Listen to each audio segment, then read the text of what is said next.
believe we're on. So welcome everyone. I call the March 3rd, 2021 Bothell Planning Commission meeting to order. The main purposes of tonight's meeting are study sessions addressing code amendments for the general downtown corridor 3-floor overlay and potential micro-housing provisions, and a review of UW students' report on additional outreach for the Canyon Park Subarea plan. Before we move on to the agenda items, I'd like to acknowledge our remote meeting format. As with our previous meeting, the commissioners and staff are participating via Zoom. Under Governor Inslee's Proclamation 20-28 regarding open public meetings, this meeting will be held remotely. Public comment will be allowed both in writing and orally. The Imagine Bothell notice, city website, and tonight's agenda all provided information to the public for providing comments. People wishing to comment were instructed to notify staff or provide written comments by 3 p.m. today. The video of this meeting will be streamed live as well as recorded and available for later viewing on the city's YouTube channel. A call-in number was provided on the meeting agenda for members of the public who wish to call in by phone and listen live to the meeting. For our phone-in callers, during staff presentations, staff will make every effort to specify which materials they are referencing so everyone can follow along. Those who provided advance notice are able to make comments under the audience comment portion of the meeting. Email was encouraged as well and will be acknowledged. At this point, we'll take a moment to acknowledge the attendance of the commissioners, and I'll just run through our attendance. So Commissioner Olson is here. Commissioner Peastrup is absent at this point. Commissioner Curd, waving. Commissioner Aldrich, also here. Thank you. Okay. And Commissioner Gustafson. Here. So we have 5 commissioners present and 1 absent at this point. In addition, Community Development Director Mike Cotterman and Senior Planners Dave Boyd and Nathan Lamb are in attendance. Lastly, before we begin, I'd like to reiterate some meeting guidelines. For all meeting attendees, please speak clearly and pause frequently. State your name each time before speaking. Mute your microphone when not speaking, and I might add, unmute your microphone when you wish to speak. If you are also streaming the live video, please turn the sound off as there is a delay. For commissioners, at specific breaks in the presentation, I will be calling on members who wish to speak or ask a question. If you want to speak, please indicate this by holding up yellow speaker cards, which we've had, or otherwise try to get my attention. When we're in ribbon mode, it is a little difficult sometimes to see everyone, so I will scroll back and forth to attempt to see you all. When you are recognized, please identify yourself before you ask a question, make a motion, second a motion, or participate in debate. Again, please mute your microphone when not speaking. So the first item on the agenda is public comment.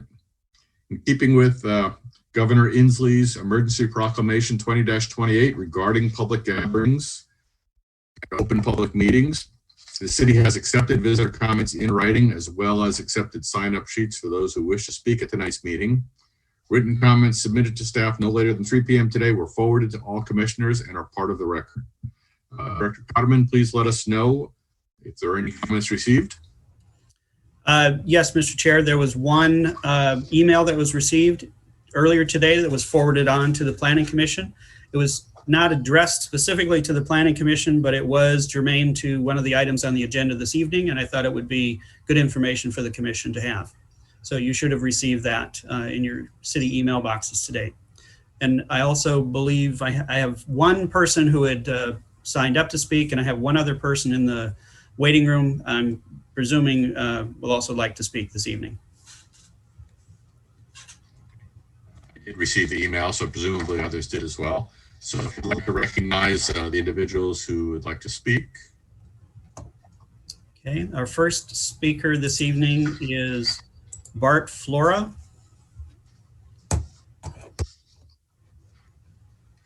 Handling in at the moment.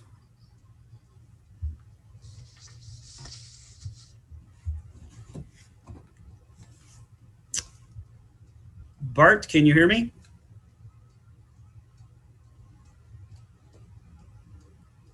Bart, you're muted.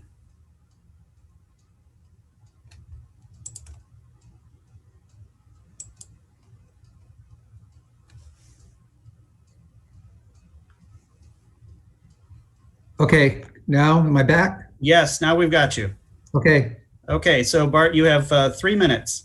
Okay, thank you. Hey, I'm Bart Flora. I'm one of 3 partners of First Olympic Investments 3, and we're excited about the potentially building a 181 unit microhousing apartment building in the city of Seattle, or excuse me, city of Bothell. And the location being so close to transit, and of course we're directly across the street from UW campus and the Cascadia campus, and close to downtown, is just looking forward to putting that all together. Hopefully we can make ends meet with parking ratios and height limits and the MFT program. So. And lastly, we built an 81 unit project very similar to this one in the city of Shoreline 4 years ago. It's been very successful, and any of you at any time, I think some of you already have seen the project, but at any time that you'd like to have a tour, I'd be happy to accommodate that. Thank you.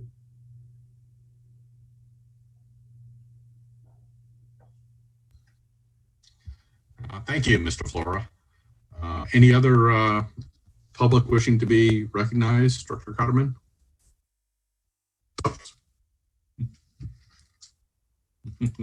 You did remind me, and I still forgot to do that. I do have one other speaker. First, I need to move Mr. Flora back to attendee. Okay. And our other speaker,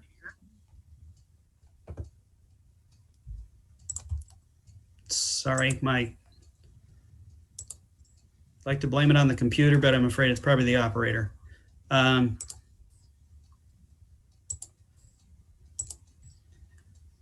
Is Dick Paler. So Dick, did you want to speak this evening?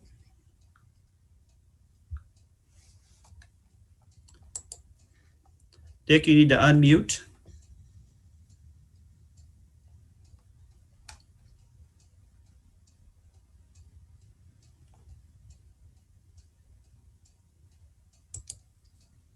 Okay, can you hear me now? Now we can hear you, yes. Do you want to speak this evening?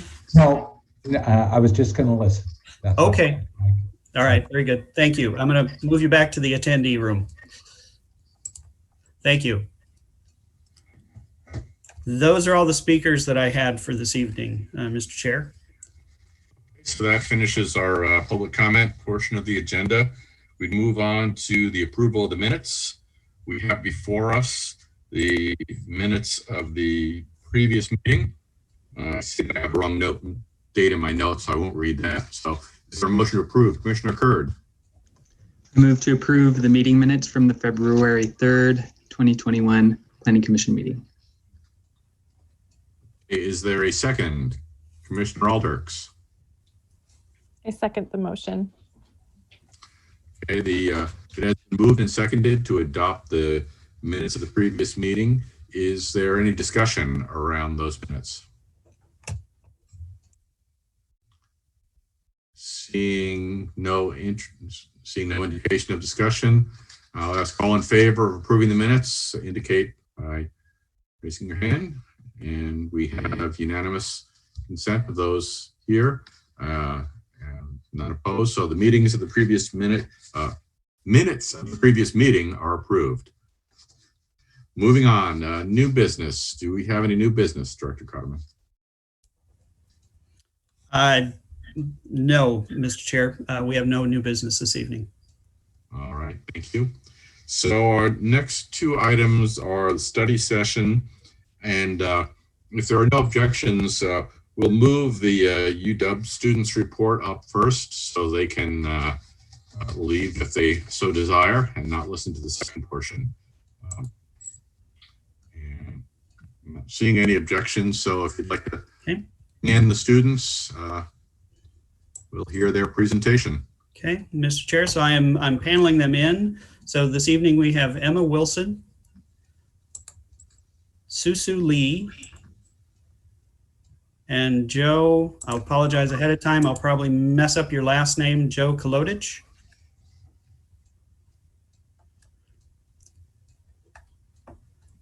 And these are three of the students that were on the 12-person team that prepared the report that you have in your packet this evening.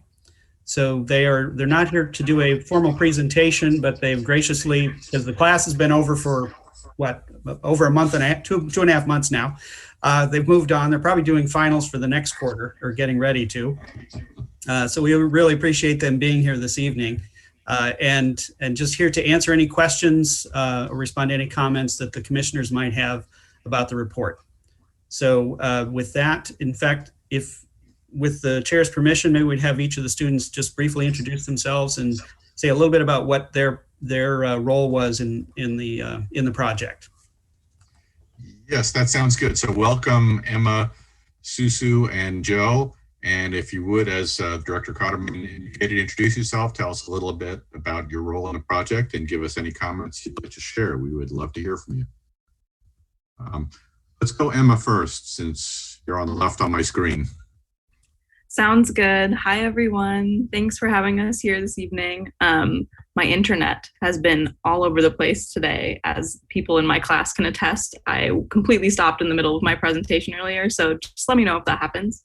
But my role on the project team was sort of all over the place. I would say where I focused in the most was the research portion of looking at equitable development.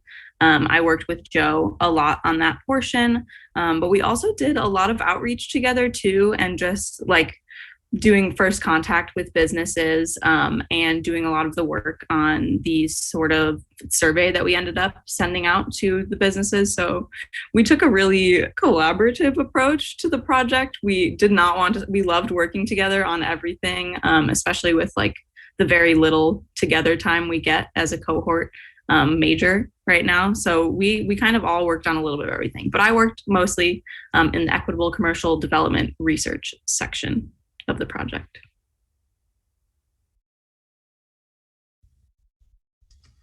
Thank you. And then Susu.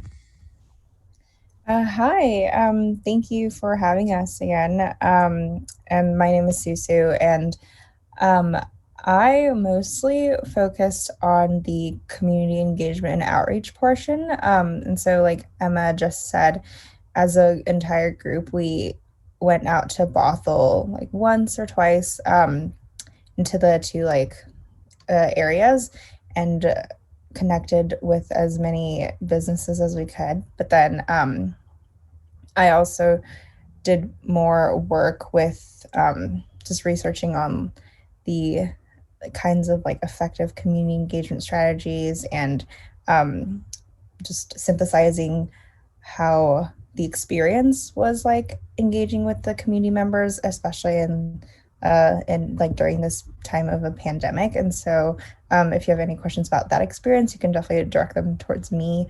And then I also like put the report together at the end. Yeah, that's basically what I did. Thank you. And Joe? All right, hi everyone.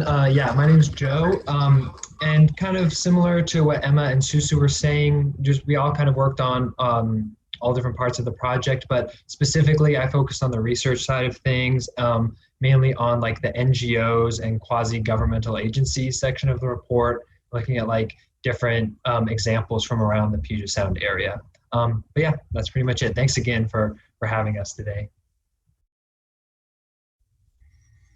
All right, thank you. So I'd like to open it up to the commissioners right now to ask questions of the students who are kind enough to be here with us tonight. And one of the things I learned, and I'll tell you about a little more later, is we should each have each person should speak before anyone speaks twice. So who would like to ask a question or make a comment?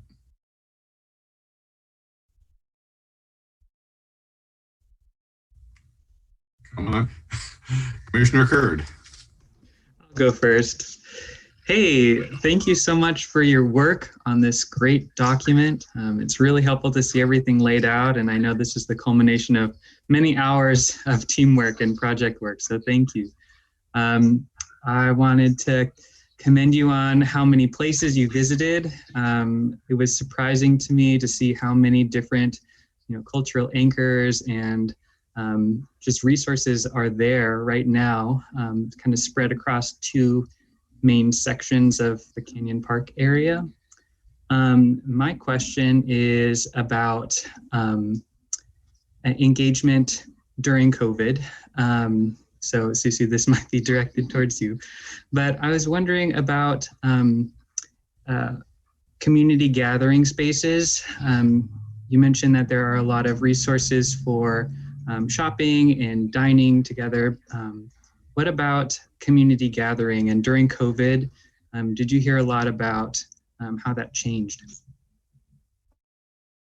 Yeah, and so I think Joe and Emma can also speak on this because we visited the area together. But from what we noticed, I would say that like community gathering spaces, like especially for adhering to social distancing guidelines, were definitely like kind of non-existent because the plaza is really just used for commercial space, and there's a lot of shops and there's like outdoor seating a little bit outside of some of the restaurants.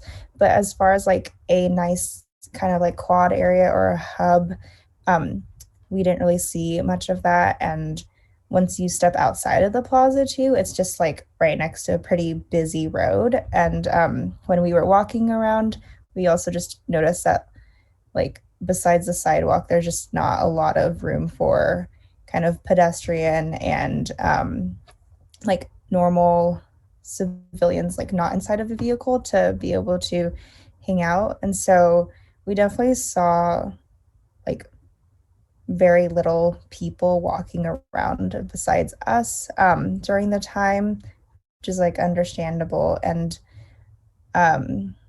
yeah, so I hope that kind of answers your question. Like, I think just the layout of that area doesn't afford a lot of community gathering space.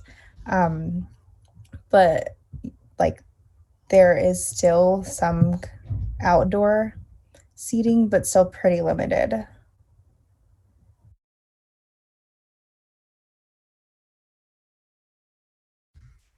Mr. Alders.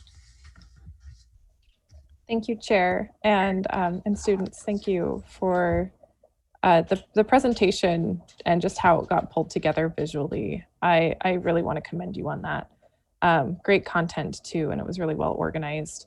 My question for you is, as we've seen in the pandemic, a lot of restaurants had to close their dining areas, their dining rooms, and so I want to know, was like just trying to get kind of the sense and where you were at when you were doing these things.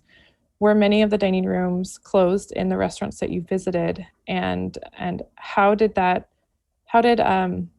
restaurant owners say that things had changed as a result of that?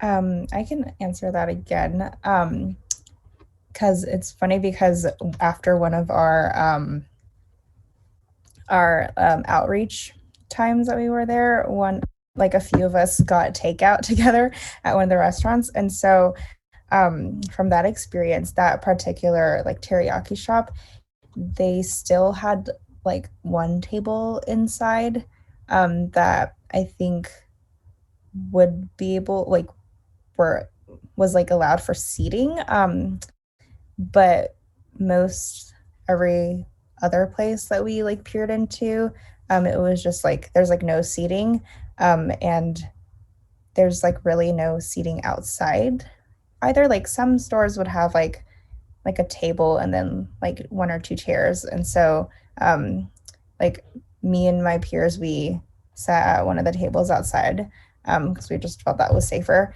But we definitely noticed that, like, from talking to some of the restaurant owners, I think those with like less resources to like delivery apps might suffer more, because a lot of like local businesses can use those like Uber Eats or DoorDash apps to be able to like sustain their business during this. Sorry, my dog just came in. But yeah, but for like smaller businesses where they might not have those like economic resources or connections to those technologies and apps, I think it's like a more difficult challenge, and they really rely on like in-service dining and tips.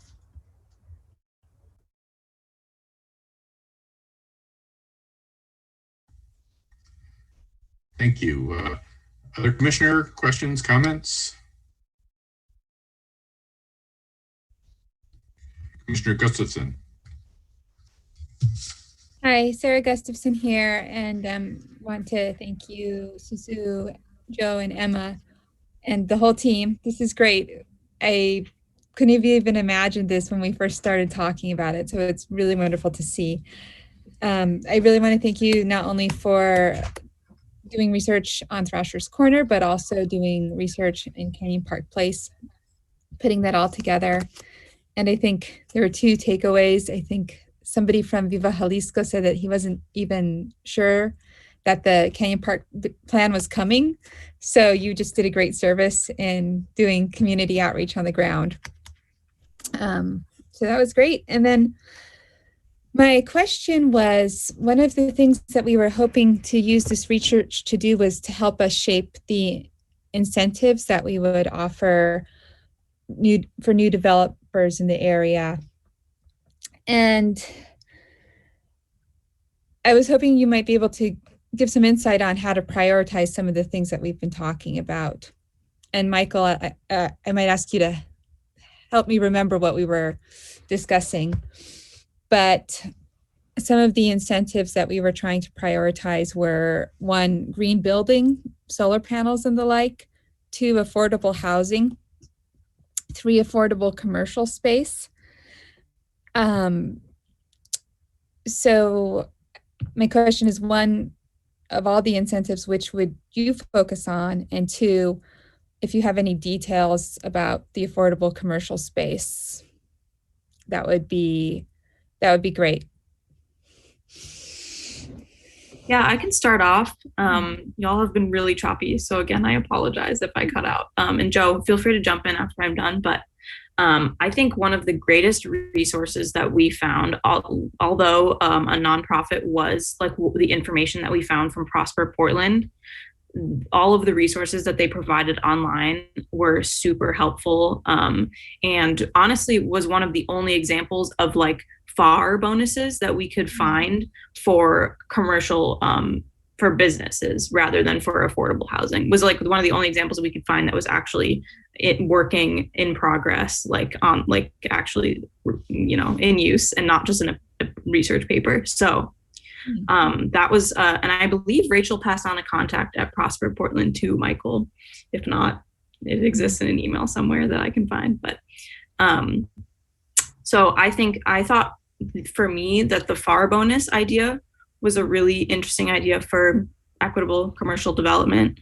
And also I think we were looking a lot at like the specific ways you can expand sort of like small business support. I'm not really sure if those count as sort of like incentives, and maybe is not really an answer to your question, but in looking at how in case studies done of the U District and the Ave, which a lot of us are familiar with because it's where we live and therefore what we study, a lot of the studies of the U District cite, giving funding and small business funds as being really effective ways to maintain businesses, especially BIPOC-owned businesses. Which was one of the main things that we were looking at in our research. So, yeah. Thank you. Yeah, and I can also kind of talk about that a little bit. Emma kind of covered like a lot of the main points, but something I wanted to highlight was like, especially with the nature of like the businesses in Canyon Park and Thrasher's Corner being like BIPOC owned and lots of like immigrant owned businesses. I think we found like language and outreach was like a big obstacle for like helping support some of these places. And so I think like the takeaway for me at least was in terms of like thinking about how we can preserve some of these businesses or affordable commercial space. It will require like a pretty strong like support effort and a lot of commitment just because of like some of the obstacles like language and just some like cultural things that are kind of with a lot of these communities. And to add a little bit on like the language aspect that Joe kind of just mentioned, from our outreach experience, we definitely like think that being able to communicate with the business owners is really important. There are like a couple instances where like we couldn't utilize like we couldn't use English to communicate freely, and we had to kind of like use the Google Translate app a little bit. And so that's like something to note in terms of like further communication with them, is just making sure that they're like comfortable speaking in a language that they know, and that they're like that they are being heard too.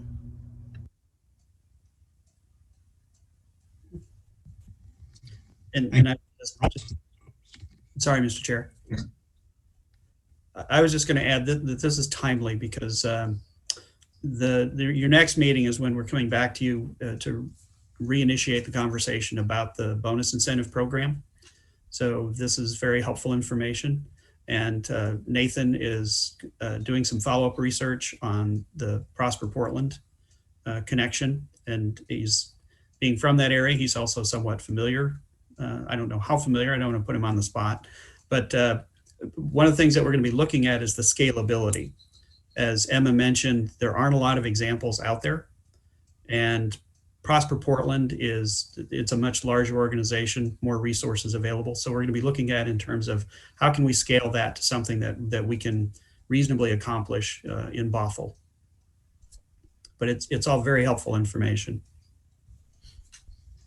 Nathan, did you want to add anything to that? Yeah, I'm so sorry. I've got a really bad internet connection tonight too, and fell off a couple times, and but everything's working now. So yeah, I first let me say thank you to the UW students. I really appreciate all the hard work you did. I just started with the city about a month and a half ago. And I'll be working to implement the Canyon Park sub-area plan. And your guys' work was really great for me to be able to orient myself around the Canyon Park area. And there's certainly a lot of things that I gleaned from your report that I'll be keeping in mind as I move forward. And we work with the Planning Commission, particularly with the affordable commercial incentives, which I believe is what you were all just discussing. And you mentioned the Prosper Portland contact. Thank you very much for putting us in touch with somebody there.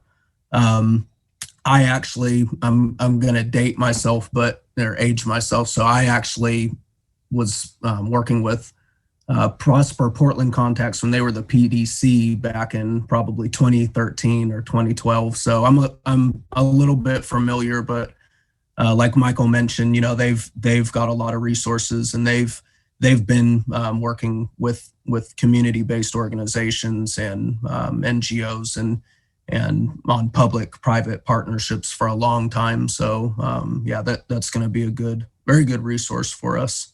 So yeah, thank you very much again for all your hard work. Appreciated it.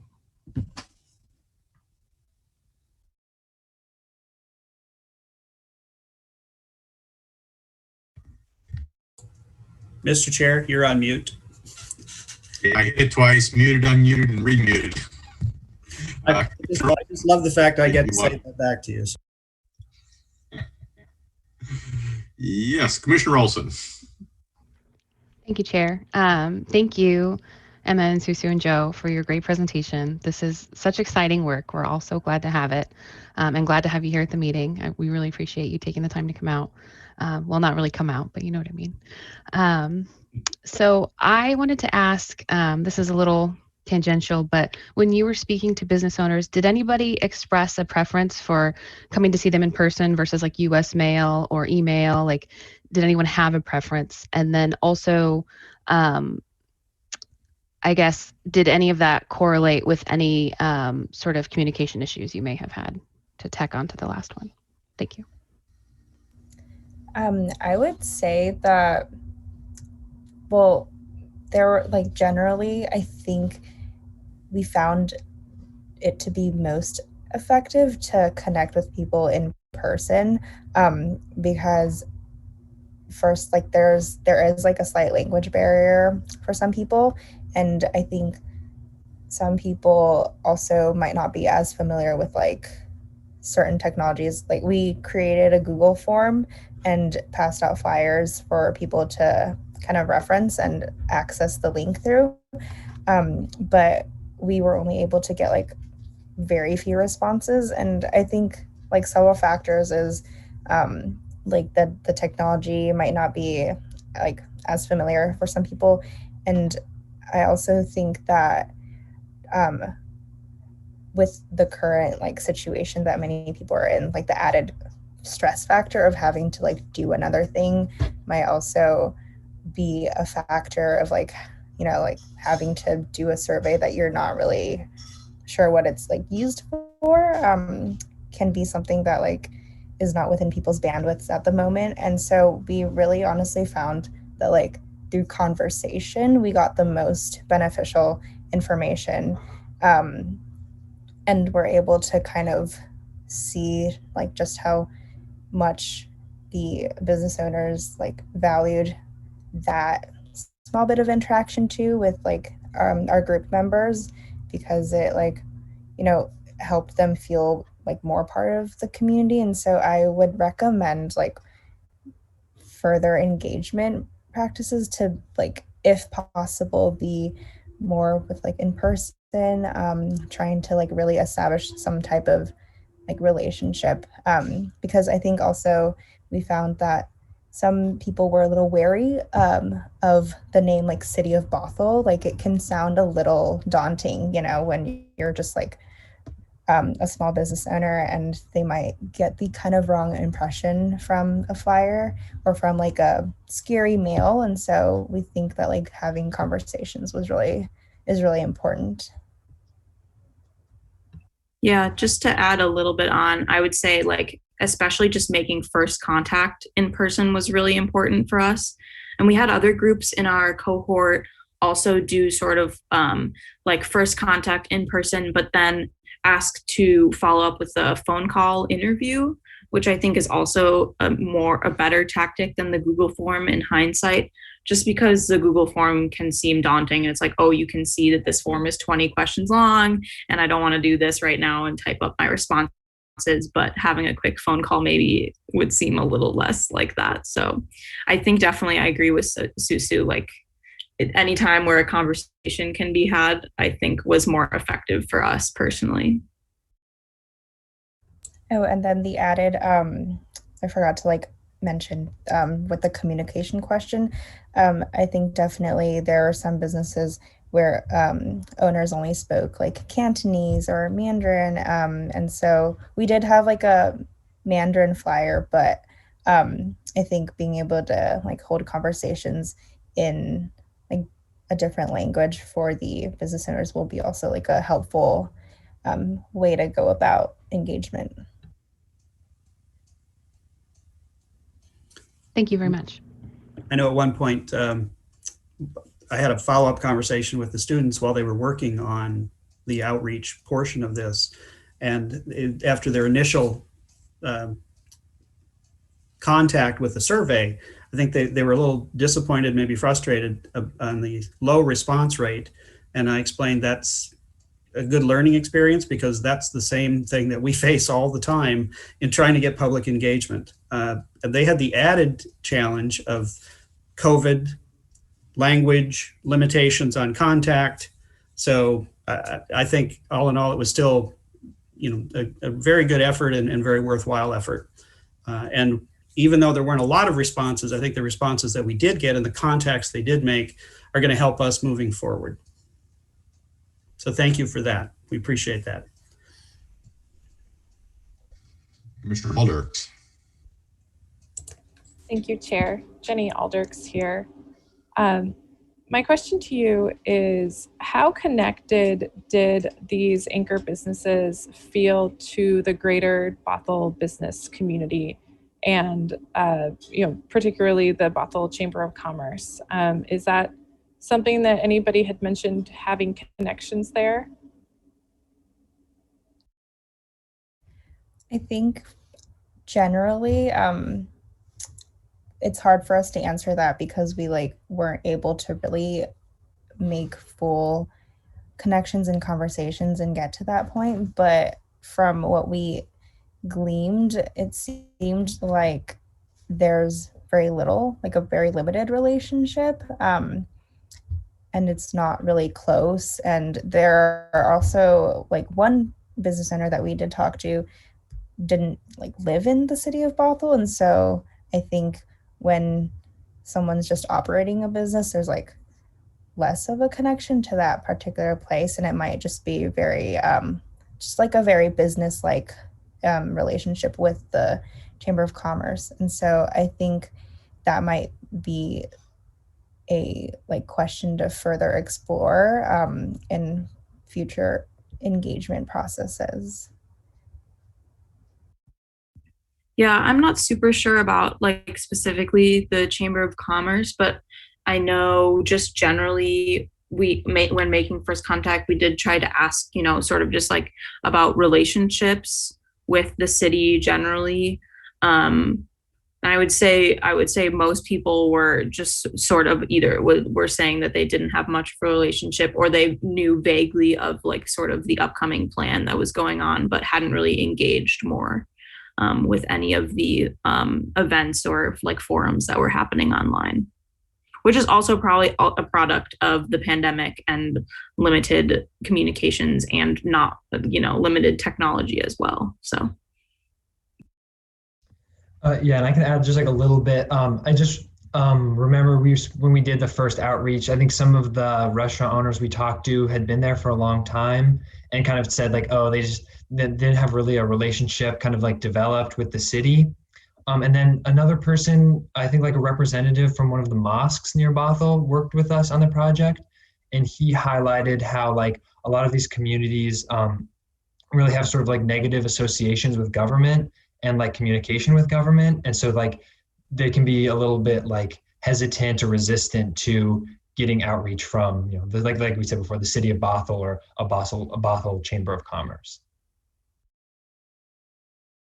And just Joe mentioning the cultural anchors, the mosques and temples nearby, even though they're not businesses, we found them to be really helpful contacts to have. And they're definitely the most responsive, I think, just because their work is really just already working with people and representing groups. And so they're definitely a really good resource to at least talk to and maybe make more connections within the community. So yeah, hopefully that's a helpful resource.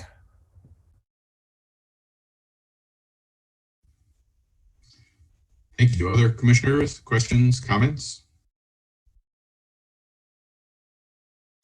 Commissioner Olson. I think this is actually for Director Cotterman, but do we ever work with some of those cultural I can't talk, I'm sorry, cultural anchors, our student presenters are talking about? I'm thinking the Sikh Center is right there in Canyon Park, for example, and probably being there for so long, they might have a lot of connections to local businesses, just as an example. But is that something that has been done with regularity?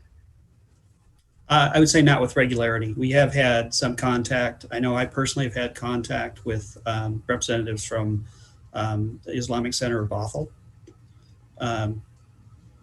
both from just a general contact purpose and also for some specific projects they're doing on the site that would come through my department.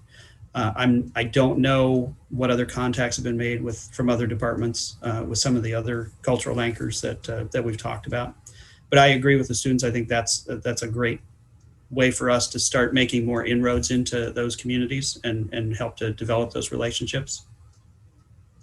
Thank you. Does that answer your question? Yeah, I was just curious. It was an interesting point. So thanks.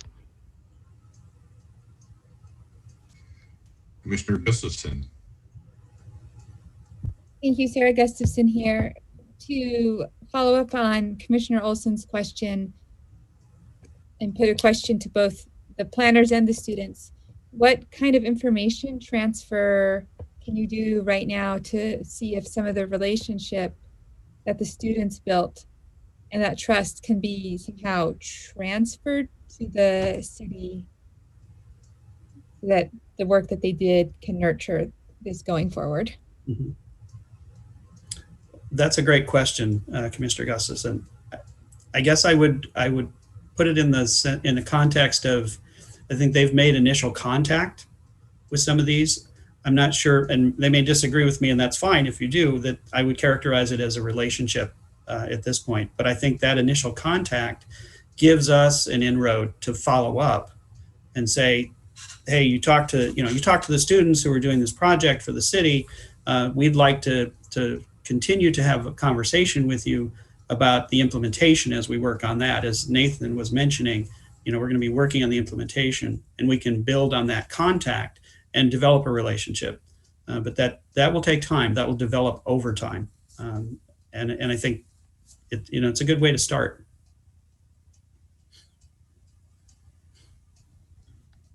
And any of the students, feel free to disagree with what I just said, because it will not affect your grade in any way. No, we've already been graded, so no worry there. I could say that. But yeah, no, I think definitely as far as like community engagement goes, like I'm hoping that what we did was like helpful in terms of initial contact and identifying like truly just like the businesses, like the really great businesses that Canyon Park and Thrasher's Corner has.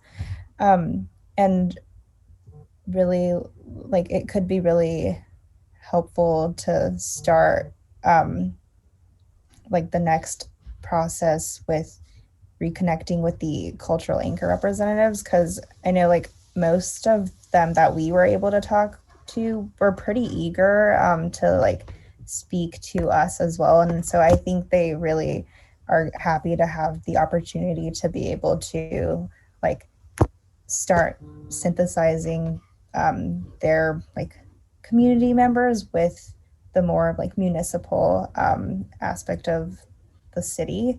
And yeah, and that's kind of it.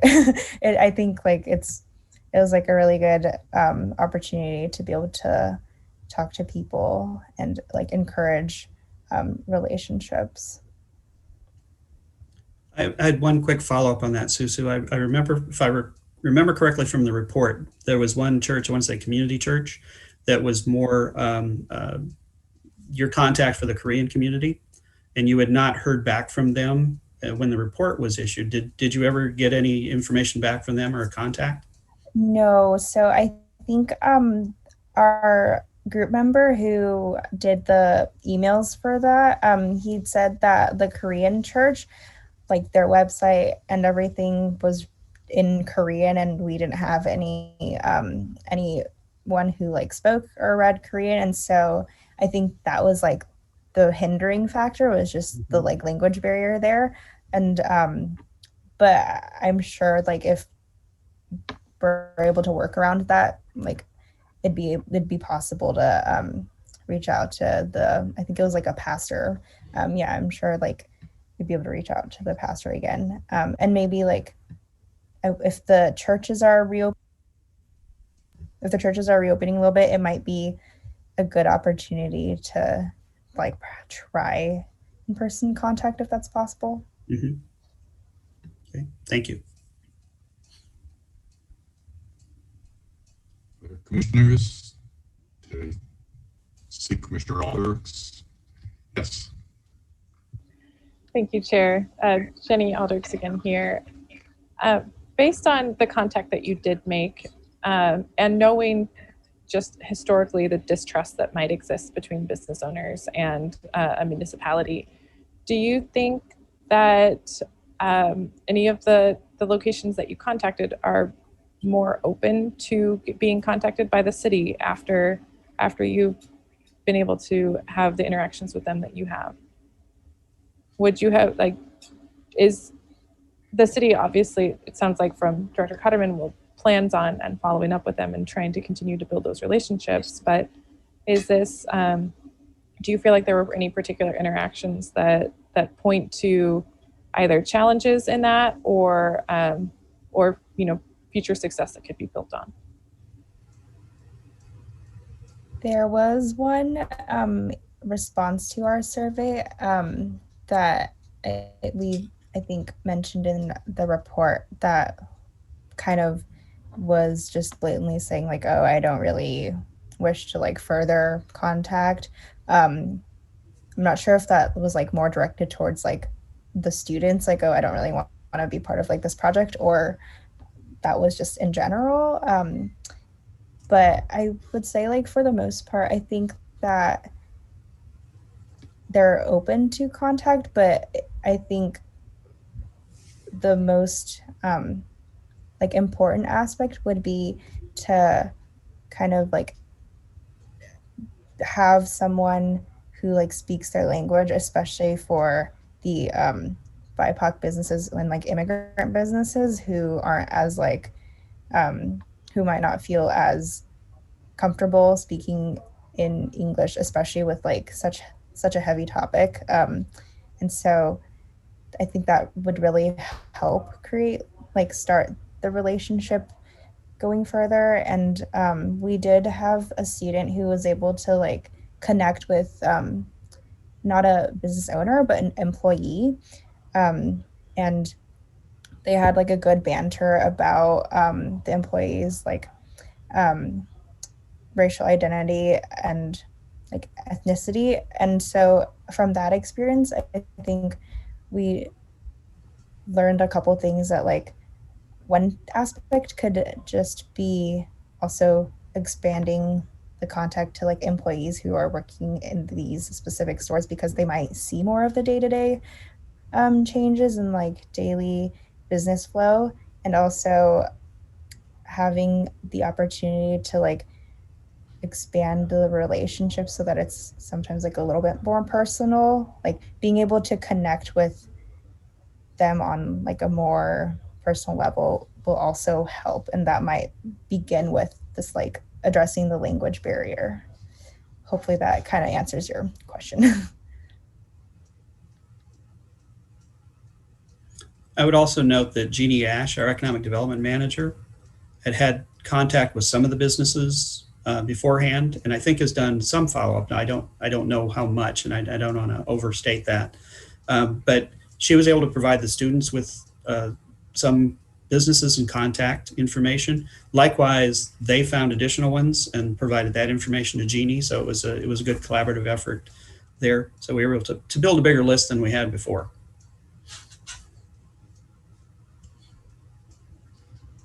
Any other commissioners? I've got a few comments. I'd echo an earlier comment Director Cotterman made about the challenges of outreach.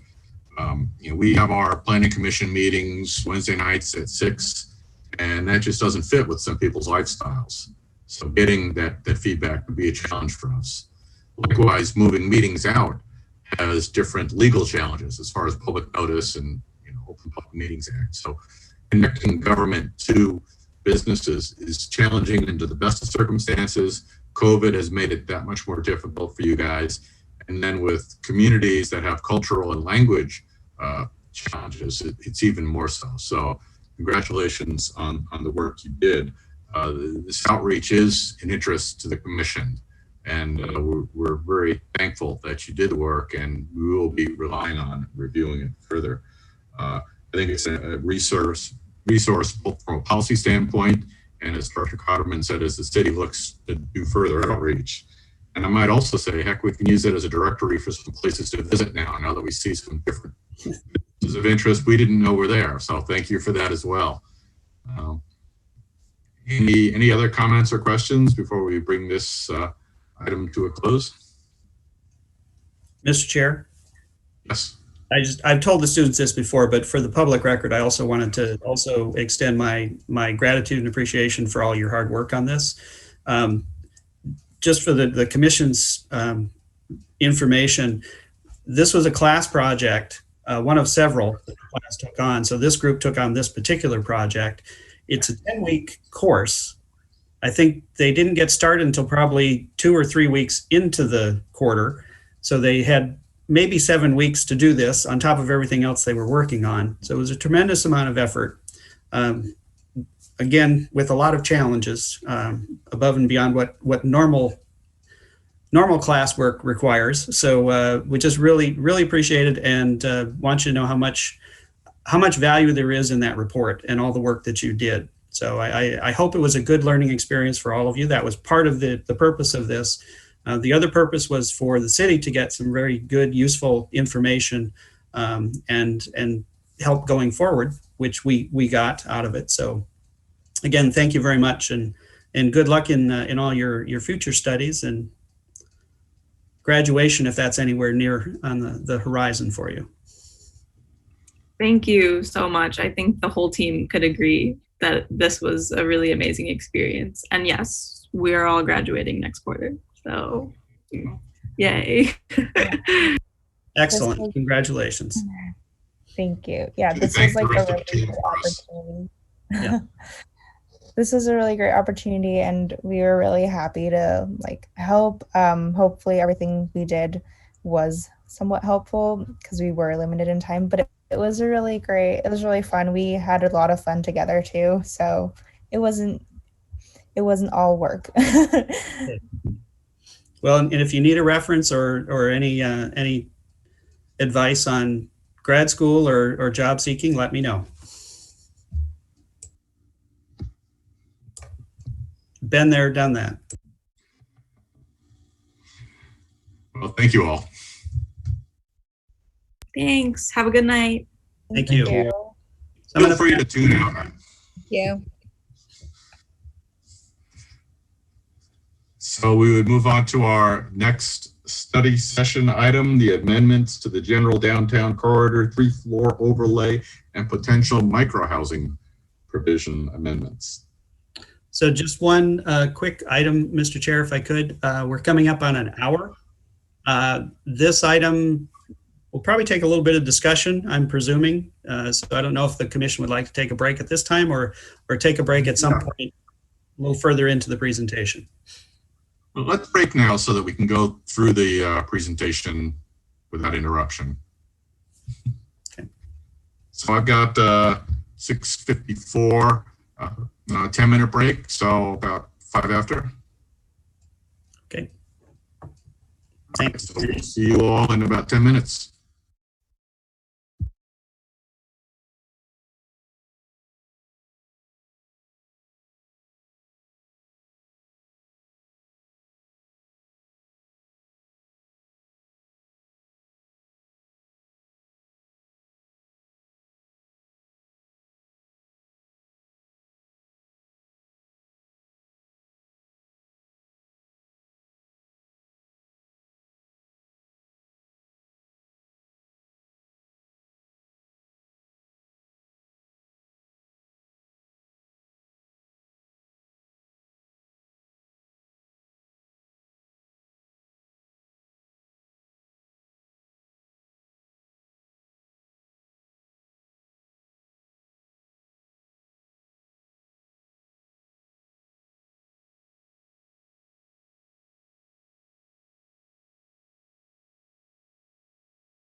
All right, we are reconvening the Bothell Planning Commission March 3rd meeting and picking back up with a study session on shelf my papers and get the name right.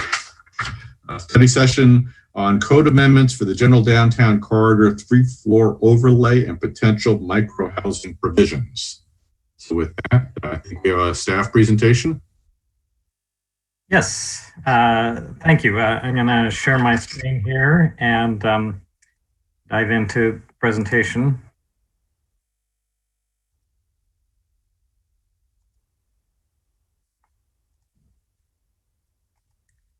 Okay. So can you all see that?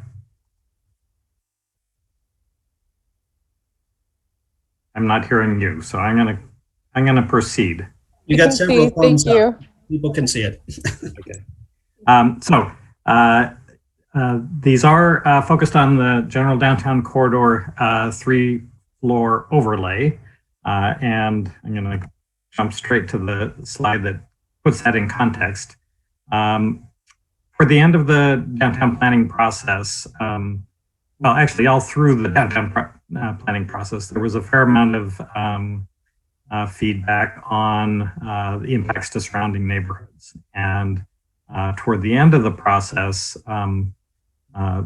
council chose to add a 3-story overlay on the general downtown corridor district in places where it abutted single-family zones.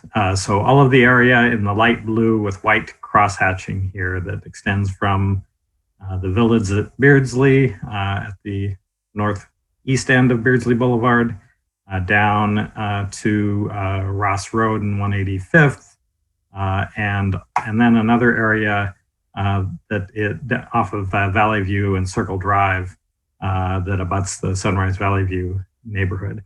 These are all areas that previous to the downtown plan were, I believe, R2800, maybe some R2800 OP zoning here.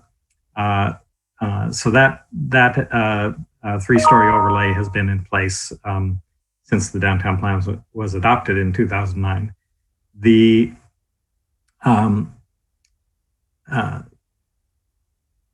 And we've had interest from 2 different applicants now in removing that overlay, or at least revising the overlay.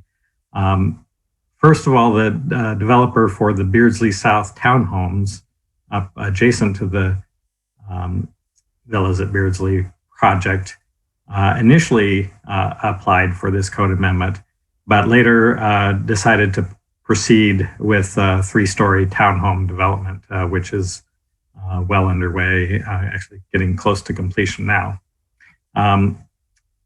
The fact that we had originally proposed this to be 4 floors and actually originally 4 floors and 54 feet, we also had ratcheted the height limits down through the downtown planning process.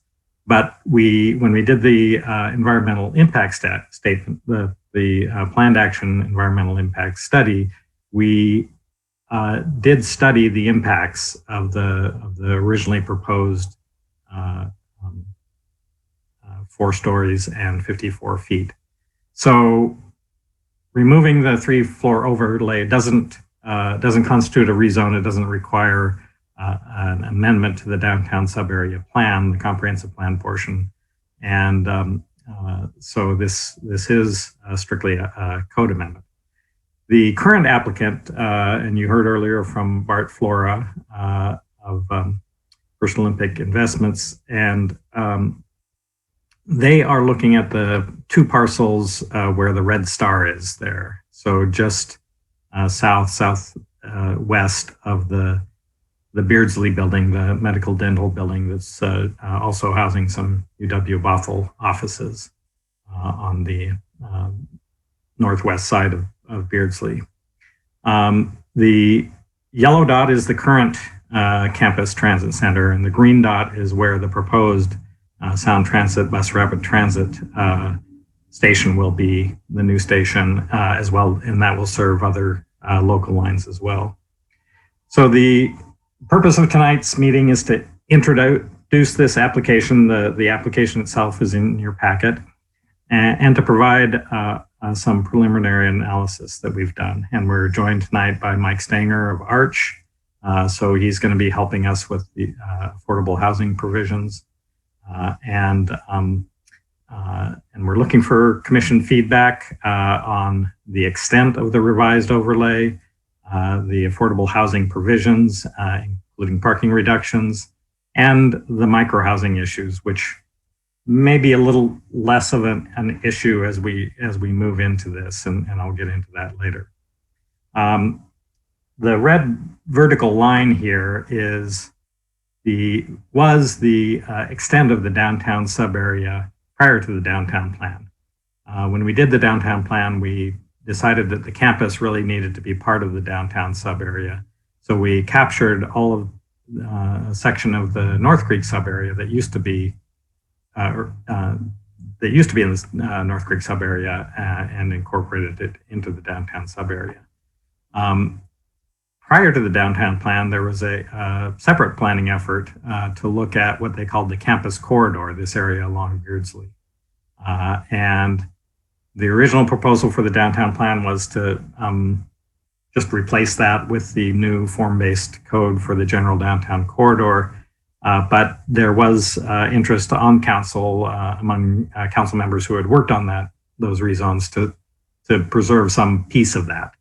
So the applicant has actually latched onto the fact that there's some special rules for this North Creek, the former North Creek sub-area, and in the application applied to have this lifting of the or removal of the 3-story overlay to apply just to the east of the line of 108th Street here. But we think that it's appropriate for Planning Commission as they delve into this to really consider what makes sense from a planning standpoint. So basically the entire 3-floor overlay is within a half mile of both the existing and the proposed transit stop. So from a transit-oriented development perspective, a case could be made for including all of the area. I've divided the area up into 5 sections. The applicant's proposed areas, Block A, and then to the west of that is Block B. South of 185th Street, Block C consists of the Aegis senior residence facility, assisted living facility. Block D includes 3 small apartment buildings and a commercial space, and Block E are the areas along Valley View and Circle Drive to the south.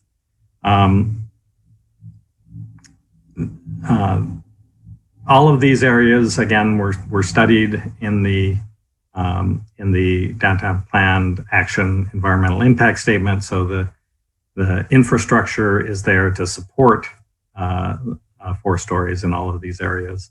And again, it does have they all have the proximity to the campus and to the transit center. So I wanted to just take a little time to look a little more carefully at each of these areas to help the commission start to determine what the extent is. And we don't have to make a full determination of that tonight, but I do want the commission to determine if there are any of these areas that they are ready to remove from consideration so that we can move forward with public notification of these potential code amendments. So again, Block A is the area opposite Husky Village that extends up to the village at what used to be called the village at Beardsley Crossing, now the villas at Beardsley. The applicants, the 2 parcels that they have acquired are right here next to the Beardsley building. So this area is and the Beardsley South Townhomes project is near completion. That includes everything except this little triangle here. So if we looked at this area, the parcels that are subject to redevelopment really are that small triangle at the end, the applicant's 2 parcels, and these 2 parcels to the southwest of the applicant's parcels. And I've just included these different maps to it's easier to see certain aspects of this in different map forms. So, and just to give you, I'm sure you're all familiar with this area. I hope you've taken some time to go out there and take a look for yourself on the ground. If you haven't, I encourage you to do so. The 2 photographs across the top are the applicant's properties that have single-family homes on them right now. This is looking northeast in the upper left photo along Beardsley at the south corner of that property.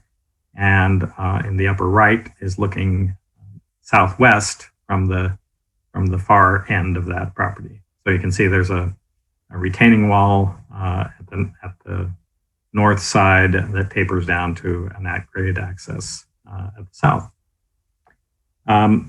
The other properties along Beardsley, the lower right is the holdout parcel from the Beardsley South Townhomes, the parcel that they weren't able to acquire for that development. So that would be potentially subject to these code amendments.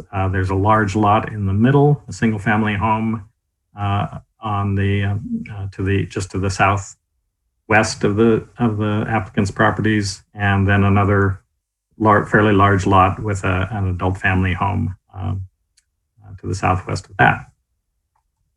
If we go and kind of look at the backside of these properties along Ross Road, across Ross Road, we have a fairly large lot, single family development.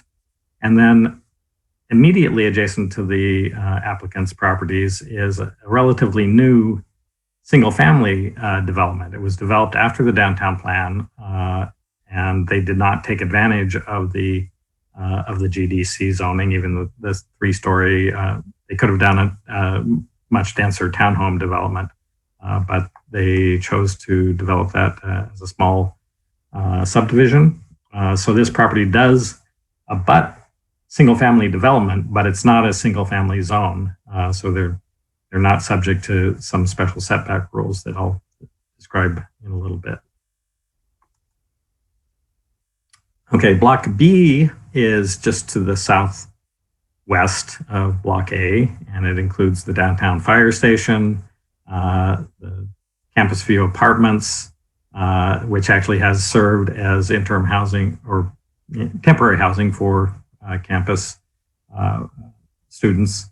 It includes one single family lot here in the middle. I guess it's most evident in the aerial photograph. Some relatively new, just preceding the downtown plan townhomes, Ross Road townhomes, and some somewhat older apartment buildings, and then commercial buildings down along near Ross Road and 185th. So not a lot of redevelopment potential here. It's possible that some of these older apartment buildings with large surface lots could redevelop and be more dense. Certainly the single family lot, we actually have had a permit application for that, but that project didn't go forward. And the parcels to the end with Montessori school and child care center, again, they're underdeveloped even for the 3-story zoning, and adding the 4-story overlay may make those more likely to redevelop. But they're currently, I would say, viable uses. So again, just to see that area on the ground, on the upper left is the child care center and the Montessori school. in the upper right is the fire station site just off the corner here, and that's going to be redeveloped shortly. Actually, no, the fire station is here. This is the apartment complex along Beardsley, just northeast of the fire station. And then again, the back side of this is the Campus View Apartments in the lower left, in the left side of that image, and the driveway to that single family lot, which is probably the most subject to development parcel. And then in the lower right is the newer Ross Road townhomes and the slightly older apartment building adjacent to that. Those are both developed under the previous R2800 zoning. Block C is essentially the Sunrise of Bothell senior facility. And again, it's a 2-story facility, 1 to 2-story facility. So there is some additional development potential there, but it's probably not particularly subject to redevelopment. So including that and raising the height limit to 4 stories there probably won't have a big impact on it. It might slightly increase the likelihood of that redeveloping.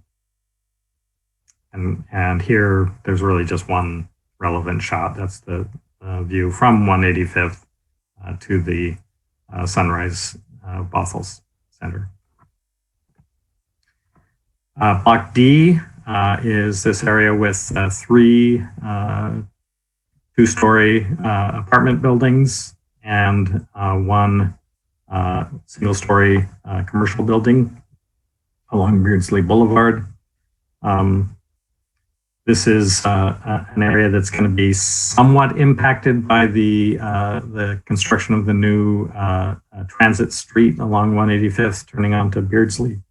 And there will be new sidewalks built, but the comprehensive plan calls for Beardsley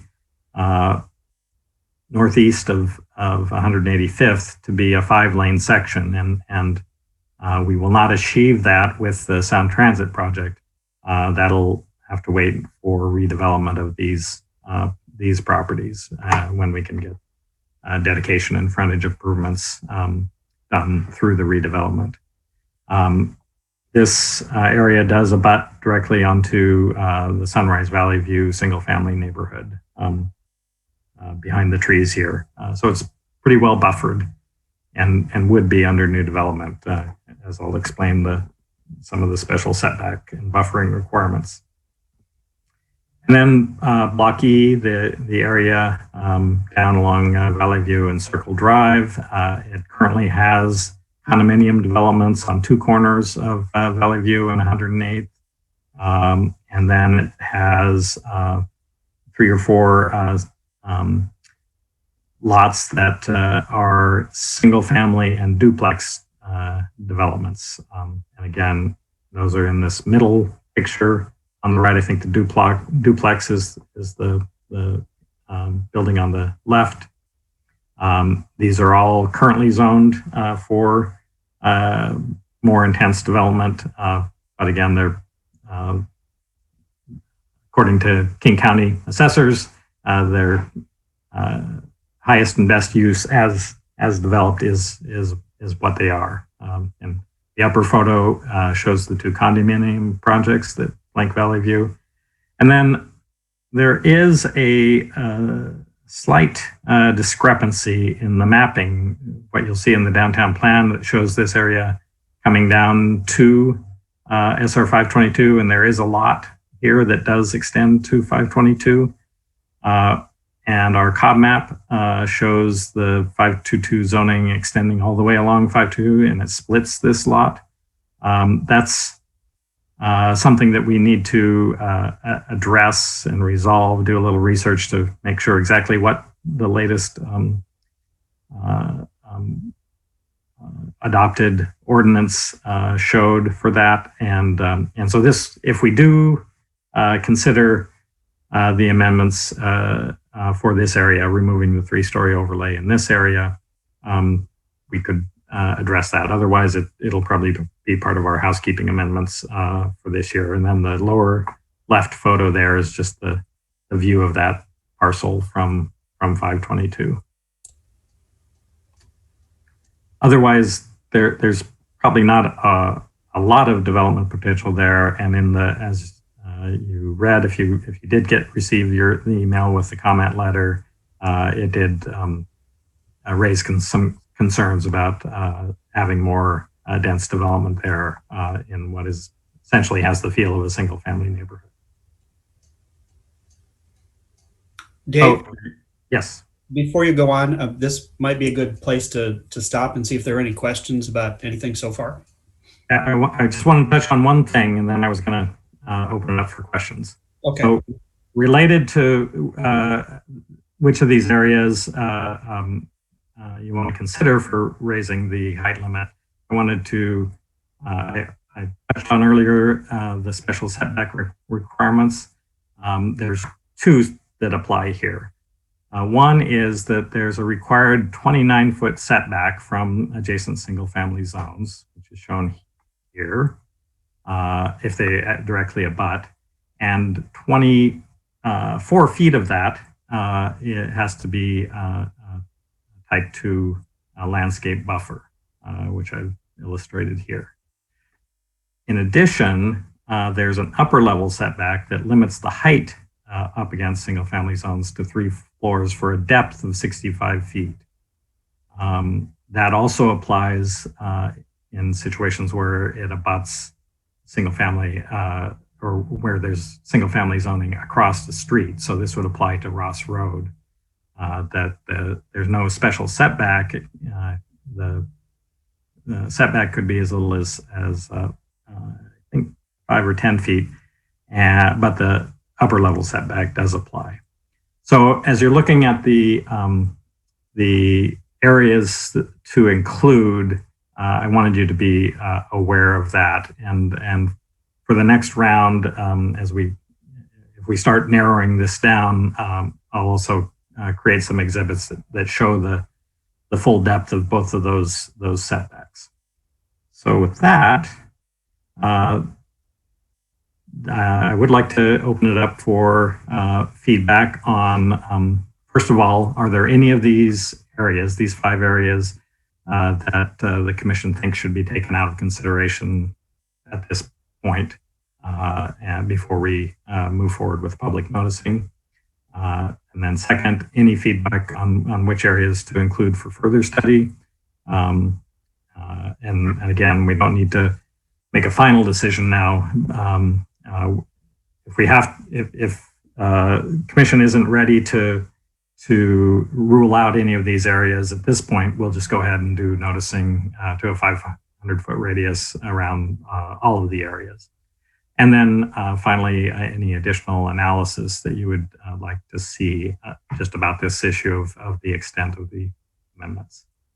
So with that, I'm going to stop sharing briefly, and I can pull these back up if you want to speak to the maps, and open it up for questions or comments.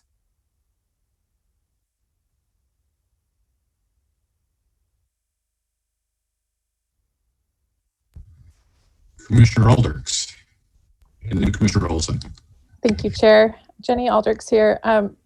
Director Boyd, could you go back to the map that shows each of the lots with their names on it, the A, B, C, D, and pull that back up, because I know that I would very much benefit from being able to have that guide me in conversation as we discuss this. I will try to then keep in mind the questions that you have, but the map itself will be really helpful. I'm trying. For some reason, it seems to be stuck. Let me try. I can't even escape. That's very odd. I apologize for that. That's okay. Technology issues, take their time sometimes. I guess, so let's go on to Commissioner Olson. She might have a question that doesn't require the map.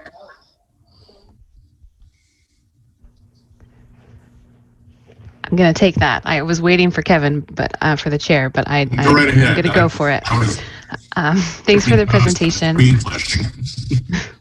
Thanks for the presentation, Dave. I did have a question. I'm just, in trying to take the concerns of the homeowners in this area, weighed against kind of the concerns of everybody in the city, I think it would be helpful for me to understand how many single family lots are impacted by zoning changes or are within the notification area versus like the total in the city, just to understand the percentage as we weigh what's best for everybody.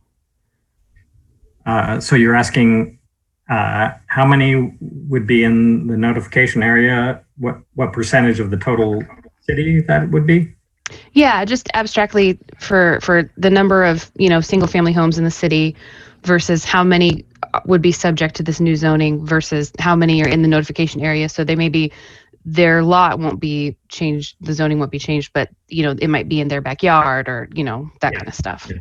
Well, of the total, all of the single family zoning in the city, this is a very small percentage, less than 5, probably 2. If I had to guess, I'd say something like 2%, 1 or 2% even. But that's the standard for public notification for a project.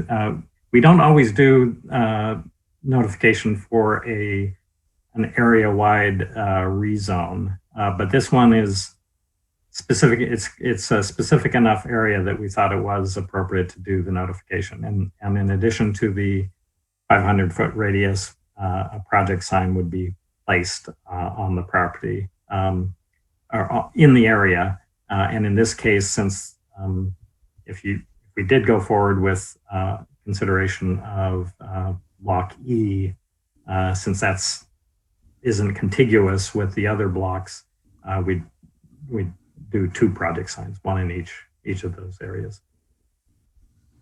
I appreciate that.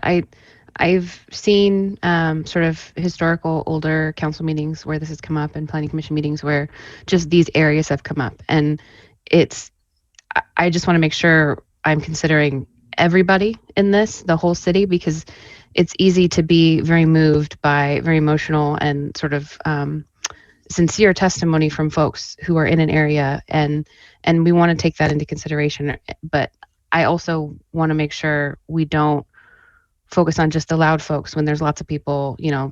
The goal of this is more affordable housing. So we want to be cognizant of that and make sure that we're representing everybody. So that's kind of the reason why I'm asking. I'm just explaining for everybody because I feel like it's maybe a weird question. So thank you. And I think I have the map back available. So I'm going to try sharing my screen once again.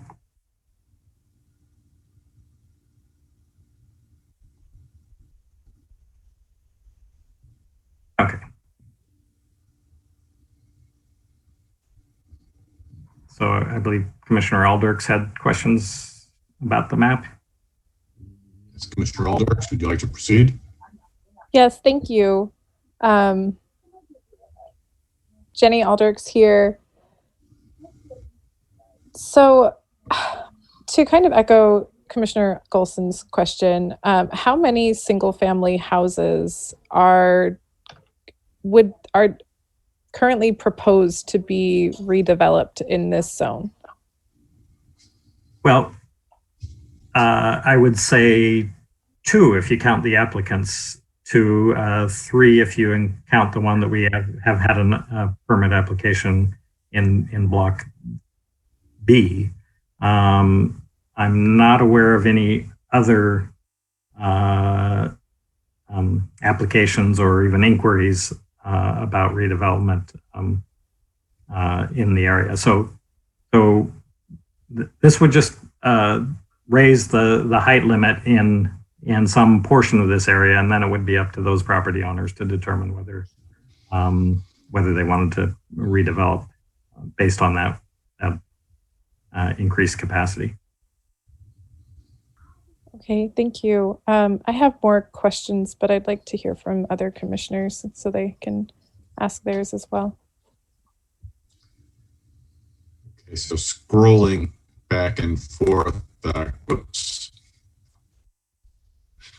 Here we go. Commissioner Kurd, I thought I saw you, and then Commissioner Gustafson. Sure. Thanks, Chair. This is Karsten. Thanks for the presentation, Dave. I think that it's interesting that we're spending, I saw in the docket how many hours this item was meant to be. Sounds like we're getting ourselves into a long program here, and that's fine, that's exciting. I imagine we're going to have more public comment on this in the future, and probably some charged public comment as well. I want to just preempt some of the concerns if people are watching. Also, if people are thinking on the commission, what are some of the concerns that the neighbors might have? One of the concerns I've heard a lot about in my time on commission and just being involved with city work wherever I've lived has been shadows. And there seems to be some crazy concern about shadows in the Pacific Northwest, where we don't get a lot of sun. And people are concerned with buffer space around new taller buildings, taller than the 25 or 35 foot limits that most kind of late century single family neighborhoods have adopted.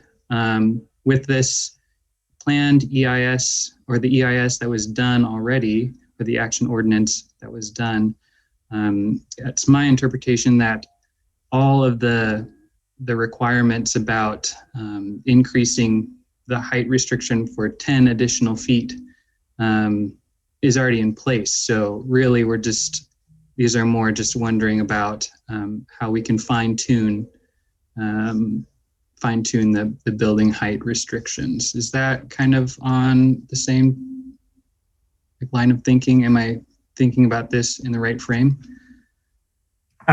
Yeah, I think so. I think that's all very valid. Okay. So with an additional height of 10 feet, we're not going to see a substantially different shadow coverage over single family lots. Additionally, because we're in the northern hemisphere, sun usually comes from the south. And on midwinter, when we have the highest shadows, or the largest shadow coverage from tall structures, it really only impacts buildings and neighboring parcels to the north. And so a lot of the Valley View neighborhood is on south-facing slopes. And so I think it might be helpful, this might be too engineering, but it might be helpful to have some topography overlaying on these zoning maps, because shadow coverage really isn't that big of a concern once we start looking at the topography of this neighborhood. And so preempting some of those questions with data might help alleviate some concerns. The other concern that I can anticipate people in this neighborhood have shared with me before is parking associated with the school. And I'm sure Mike Stanger is here, so we'll have a lot of discussion about that around affordable housing. But one of the things I wanted to also preempt was there is some discussion on council about managing parking in the area, especially downtown. And so how might parking management fit into zoning overlay changes? If we allow additional residential capacity due to just the shape of structures that we allow here, is it possible to link that to parking management, active management of parking on streets, such as parking tags for people who live or work or operate in the area? What are some of the tools at use for addressing those concerns? That might be a little bit too difficult, but to answer in such a brief overview, but I thought I'd start that question off early. And that's a great question. There is a residential permit parking zone in Sunrise Valley View associated with the campus. The neighbors that in that neighborhood petitioned the city to establish that. they met the requirements at that time for establishing a permit parking zone. So that exists, and the feedback I've heard from the neighbors is that it helped with some of the issues that they were having. They recognize that our police department has very limited capacity to enforce that, but they do occasionally make emphasis patrols, and so there has been some interest in doing something similar in some of the areas. I really haven't heard of any along Ross Road, but actually the neighborhood just north of the villas at Beardsley, the Parkhurst development. And that's, I think, more spillover, not so much from the campus, but from the villas at Beardsley Crossing apartments. But that project has not yet reached any level of criteria that the city has set for establishing permanent parking zone. And there is a little bit more of my presentation that where I get into the parking issues, not so much parking management, but parking reduction options to consider. Thank you. Commissioner Gustafson, did you have a question or comment? Yes, Chair, thank you. Sarah Gustafson here. My question is for Dave. If you could please clarify what you mean when you're looking for guidance on areas for further study. Do you mean topics of further study, or do you mean actual geographical areas to which we would apply these changes in addition to the blocks that we've already discussed? Oh, no, I'm not talking about anything in addition to the blocks we've discussed. I'm asking about those 5 blocks. Which of those? Do we want to limit it just to the block A, which was in the applicant's proposal? Do we want to also include block B?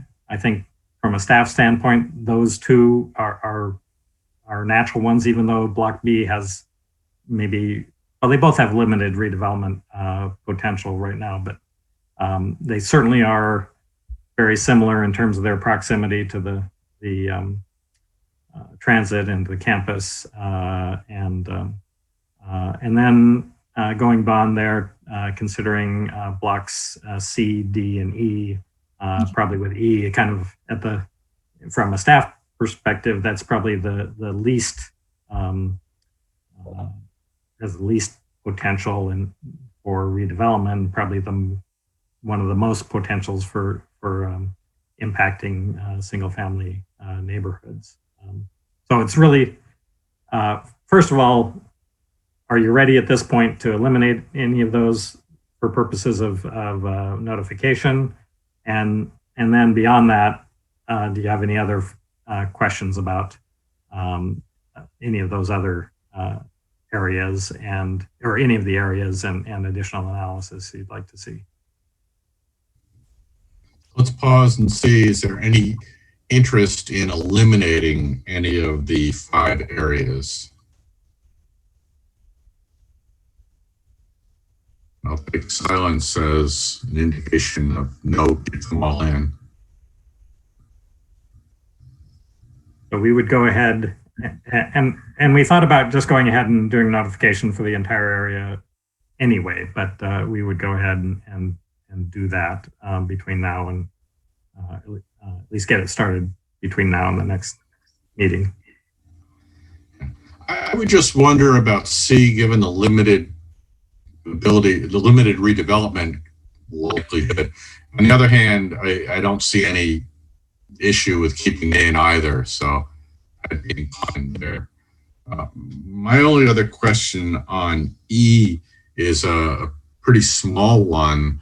That parcel that goes down to 522, is there a steep slope issue there? I can't place it exactly along the way, but there are some steep slopes in there.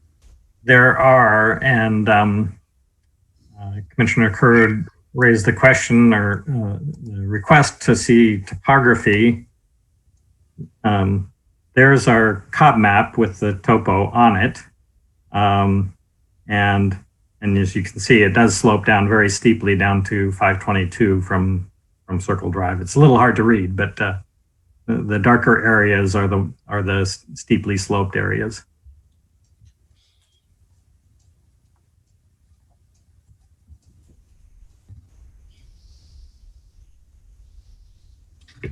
Commissioner Alders. Thank you, Chair. Jenny Aldrichs here. Lot E is actually the one that is of particular interest to me, both in terms of the topography, but also in terms of the vegetation buffer. From what you have said in the presentation and what I recall, there's a lot of parking lots on that lot around the buildings, and I do believe that there is better land use available for that lot, especially under a redevelopment code, and if there was interest in redeveloping it. So I guess my question is, with the steep hill behind where the Sunrise neighborhood is, and the amount of trees, then I believe, and do you agree that there are some definite possibilities for increased height along that part of Beardsley, especially as it relates to affordable housing, denser housing, and student housing? I'm just thinking of the possibilities that might be a better use for that lot. And if am I even saying the right lot? Is it Lot E? I don't think so. A Lot B doesn't abut Beardsley. So let me go back to the map. Okay, thank you. And so the ones that abut Beardsley are A, B, C, and D. Which I probably mean D. D abuts Sunrise Valley View. It's not a huge slope up to Sunrise Valley View, but there is a reasonable amount of elevation difference from Beardsley up to the single family homes to the south of D. I can do some more careful analysis and come back with some precise numbers. Thank you. And also take into account, please, the amount of vegetation that buffers the neighborhood from that lot. Right. From what I remember, it's very green behind there. And that, I think, works to the advantage of that lot and to the neighbors nearby. Yes. And I do have a picture of that.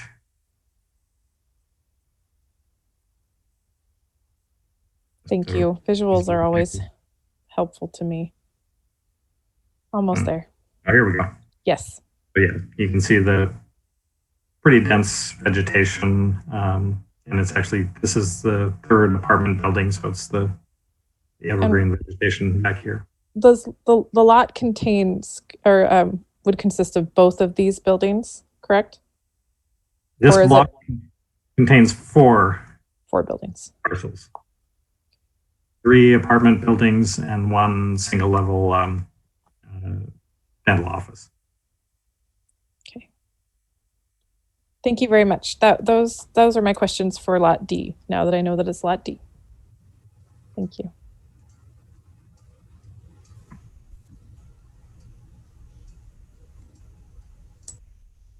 Any other commissioner questions or comments on the presentation thus far? Commissioner Gustafson. Thank you, Chair. I'm not sure if we had an answer to Commissioner Aldrich's question, so let me know if I should pause while we discuss that. If not, I have an unrelated question. I guess I took Commissioner Aldrich's as more of a comment than a question, but I can come back with more detailed analysis of that, the topography change there. Yeah, my question was answered. It was a request for information about that lot. So go ahead. Thank you very much for asking. Thank you. One area of analysis that I would like to see is about the impact fees that the developers might pay versus the infrastructure impacts that would happen? I think this is a question that a lot of constituents have. Will there be an overwhelming impact on the infrastructure? So I'd like to see, for example, what are the impact fees that the Olympic development might bring in? And what would the planning department consider to be the biggest infrastructure impacts, and how those funds might be able to take care of those issues? Thank you. So I can work with our development review staff to at least come up with a approximate amount for what has been proposed, and the proposed development hasn't even gone to a pre-app yet, but they have provided us with some schematic plans. And I haven't included in the presentation because this isn't really about that development. It's about the overall code amendments, development regulations amendments. But we can certainly come back to you with some estimates of what those would be. Thank you. That would be great. And I know that it might not be helpful to focus just on the one development. This is more of a general question to help the community understand what's going on in all those blocks. So thank you. So I think what we could do is do an estimate for that development, take a look at some of the other developments that have happened recently and what those have generated, and then you can extrapolate to get an idea of what the other parcels might generate. Sounds wonderful. Thank you. Other commissioner comments, questions? If I'd like to ask you to, Commissioner Alder, go right ahead, please. No, thank you, Chair. I'd like to hear your comments. And then if I could go after you, would that work? Sure. I was trying to be more Roberts oriented. Yes, Dave, question about the Beardsley corridor, and you made reference to the transit corridor being reoriented.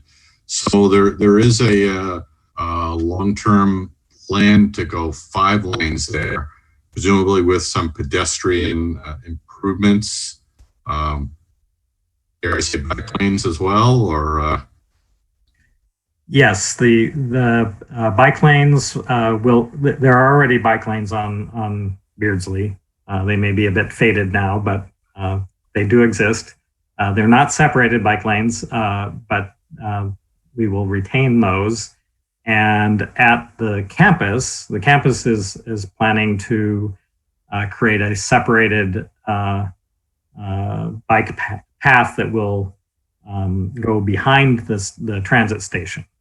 So it'll actually deviate from the roadway and then rejoin the roadway to the northwest of the redevelopment of Husky Village.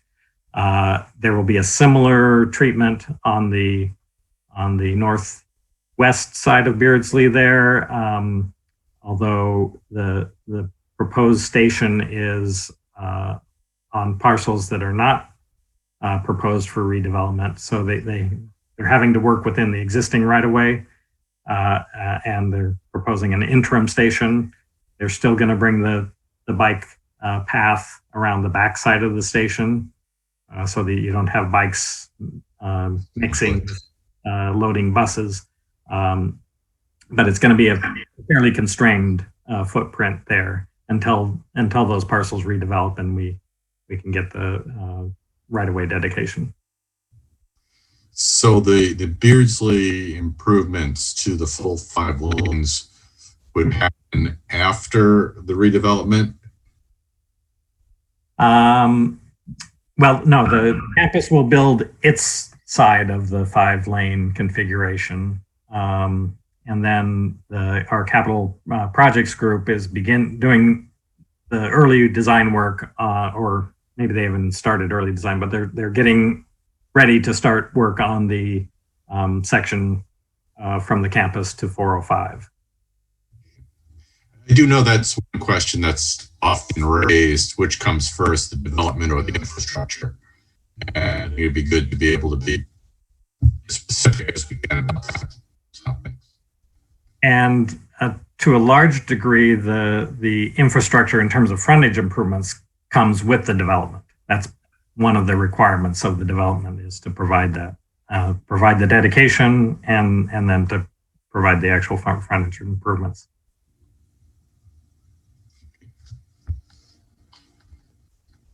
So, Commissioner Aldrich, did you have a question then? I do. Thank you, Chair.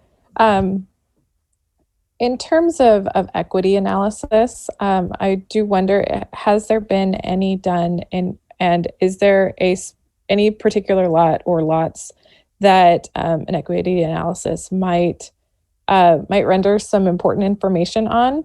I am specifically thinking of Lot D, that if the housing there is particularly more affordable now, what kind of equity impact would we have if that were to be redeveloped to denser housing, even if it were to become an affordable housing unit? And so not necessarily that you need to answer that question now, but as we continue to have these conversations, I have that as a particular interest of mine. That's a good point, and that has been part of our, I didn't mention in my presentation, but part of our analysis is that is existing, naturally occurring affordable housing that just because it's an older apartment complex. And we haven't yet done any analysis of, if we raise the height limit to 4 stories and provided the level of affordable housing requirement that would pencil out there in terms of our nexus and balancing the public benefit and the private benefit, does that result in a net gain or a net loss of affordable housing? I'm guessing it would probably be a net loss, but we haven't done that analysis and certainly can come back to you with that. Thank you very much. I would also just make a point of asking in that equity analysis, who is being displaced, and will it have a disparate impact on certain marginalized groups? And that, I don't expect you to know that information now, but just to take that into account when doing that analysis.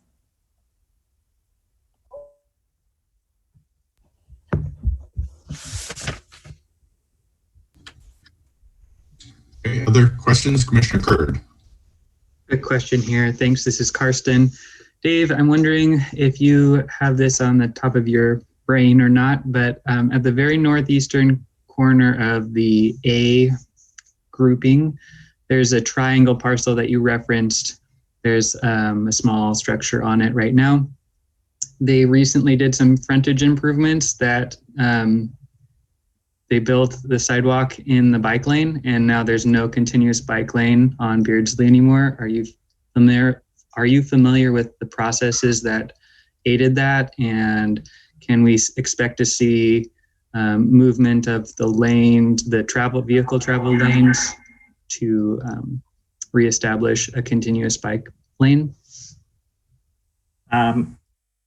I noticed that recently. I was out in Bothell for the first time in months on Friday, and did drive up there and noticed that situation, which I think is unfortunate. There was the original developer of the Beardsley South townhomes was also the developer that bought the villas at Beardsley Crossing. And in our early discussions with that developer, they were willing to build full frontage improvements connecting the two. It appears at this point that that's not being done, and so that will may need to wait until that triangle parcel does redevelop before we get the full frontage improvements. I'll check on that and see exactly what the status is and report back.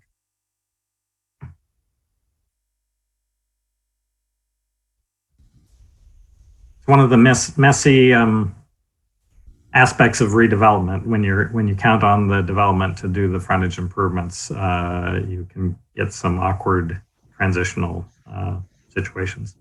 Yeah, the city is a living organism. Yeah, thanks. Commissioner Gustafson. Thank you, Chair. Sarah Gustafson here. Commissioner Aldrich's question brought to mind that I think you mentioned there was a adult family home perhaps in Block A, and I'm wondering what we expect to happen to it. I don't think it's going to be torn down to build the Olympic apartments. I wanted to confirm that, but I wanted to see what we might expect to happen to that home in the future. Maybe hear a little more about the home itself. I can find out a little bit more about what is there, but the future is in the hands of the property owner.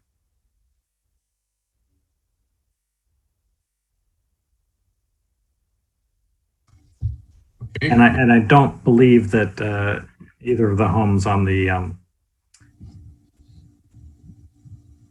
First Olympic, the two First Olympic parcels have adult family homes.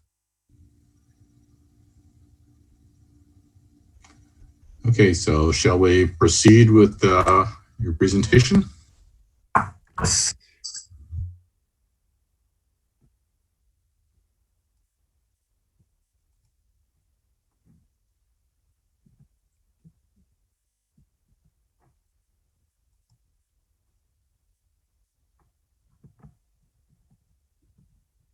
Okay. Next, I want to talk about affordable housing provisions, and that also gets us into the discussion about parking reductions and microhousing. They're all connected. So there are two base options that we can consider. The applicant proposed a voluntary incentive that would allow an extra floor of height for projects that meet certain affordability requirements.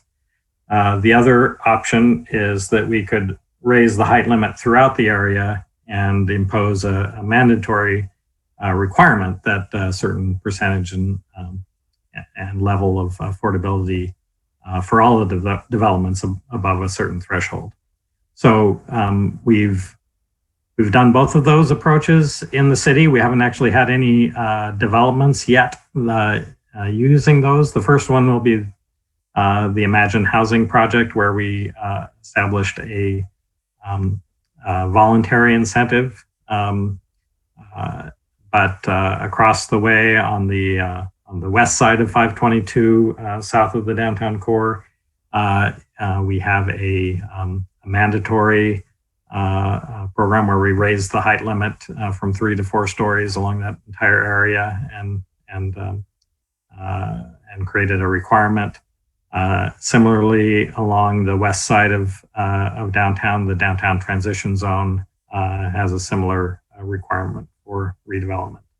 And again, that's been in place now for a little over 2 years, and we haven't had any developments happen in that area. I don't think that's necessarily a comment on that requirement being in place, or the height limit or the density removal of the height limits or density limits not being effective. I think it's just a factor of the development activity in this particular economy. So did I skip one? I guess the parking comes later. Microhousing issues, which when First Olympic first approached us about doing microhousing in Bothell, we realized we had a couple of issues with microhousing. One is basically microhousing is very small, usually studio apartments with a small bathroom, like 3/4 bath, and a small counter with a sink as a food prep area, under-counter refrigerator, and a microwave. That's the units themselves. That's the extent of their cooking facilities. They are grouped in suites. They're also sometimes called residential suite developments around shared kitchens. So this is the schematic design that we've received from First Olympic. And this one has, per floor, has 48 units with 2 shared kitchens. Some of the early micro apartments or residential suites had more in the range of 5 to 7 apartment units around a shared kitchen. And in some municipalities, they were allowed to treat that suite of units around the shared kitchen as one housing unit for purposes of their parking requirement. That would definitely be an issue if that was attempted on this scale. So on this 44 units would be 2 units at 2.2 spaces per unit. So we'd have 5 parking spaces for 46 units, which they're doing in places like Seattle in transit areas, but that's far below what anything that we've considered in Bothell. First Olympic is not proposing to do that. They're saying that for their purposes, they think they only need about a half of a space per unit for these types of development based on their track record building these. But they're actually saying that they can, on this site, they can make it work with 0.75 spaces per unit. And as you recall, that was the lower end of the range that we considered for the transit reductions within a radius of frequent transit. This certainly is it's right adjacent to very frequent transit. And but we balked it going beyond the 1 space per bedroom and going to the half-mile radius for market rate development because we wanted to be able to do some analysis and see whether we could require a certain percentage of affordability in exchange for that. So, and likewise, other municipalities have established affordability, different affordability requirements for microhousing developments. So we've just started doing the analysis of that. I don't have any numbers that I'm really ready to share. And I should note that First Olympic also is intending and actually requiring, they're saying to have a multifamily tax exemption program in place. So there are a number of different ways this could be done. We could have different multifamily tax exemption requirements in terms of percentages and affordability levels for those kinds of developments. And we could even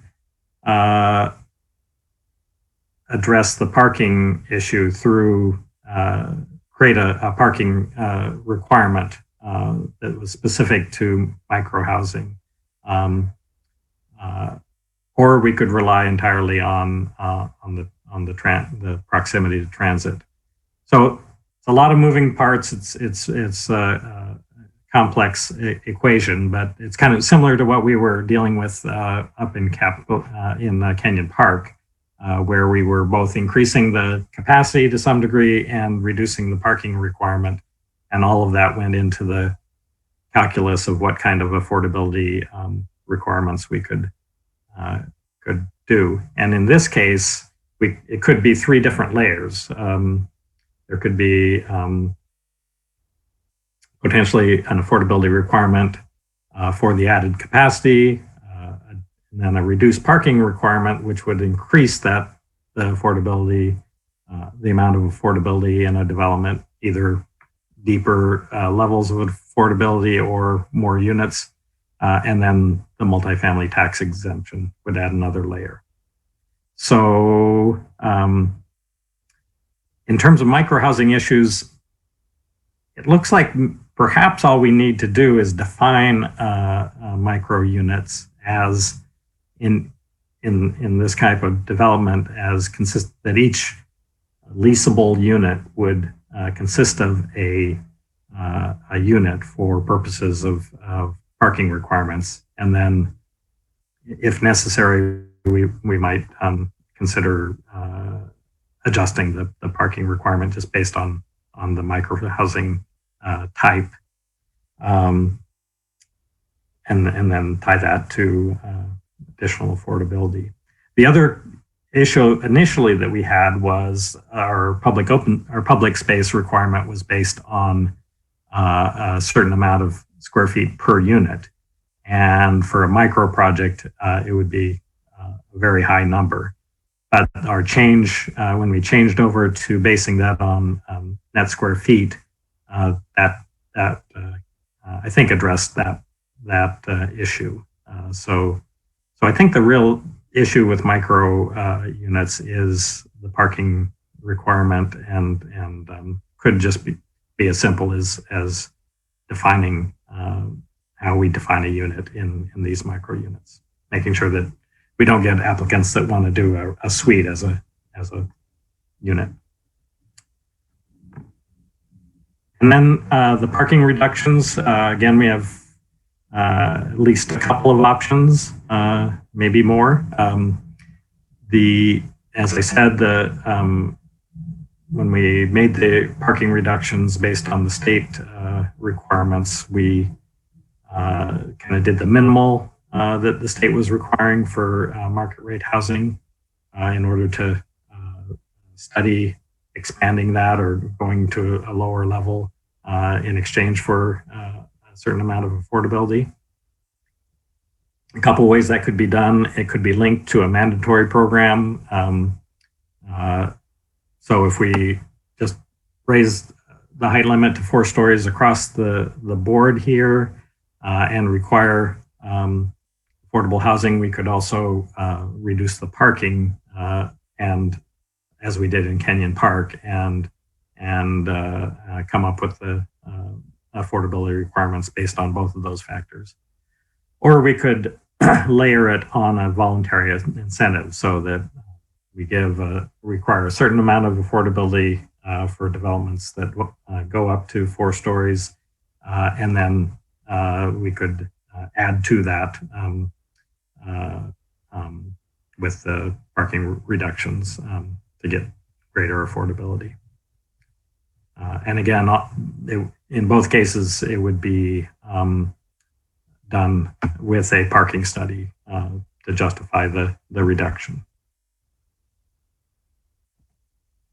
So the things that we would like commission feedback on are preferences between a mandatory program and a voluntary incentive, and or additional analysis desired. And I think probably haven't given you enough to have preferences, but if commissioners are leaning one way or the other, that'd be good to know.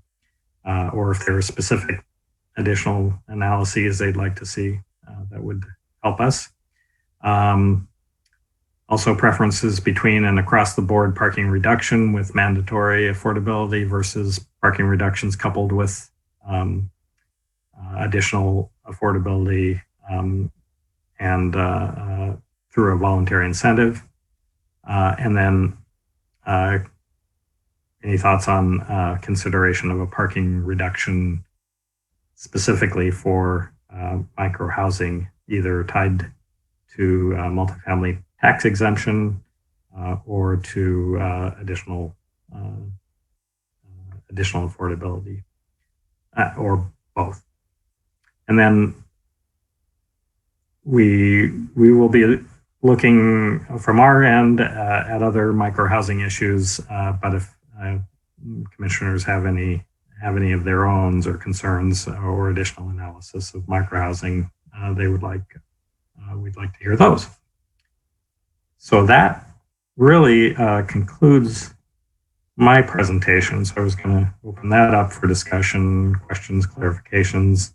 I assume our applicants are still with us, and I was also going to give the commission, if they had any questions for the applicants, that would be possible at this point too.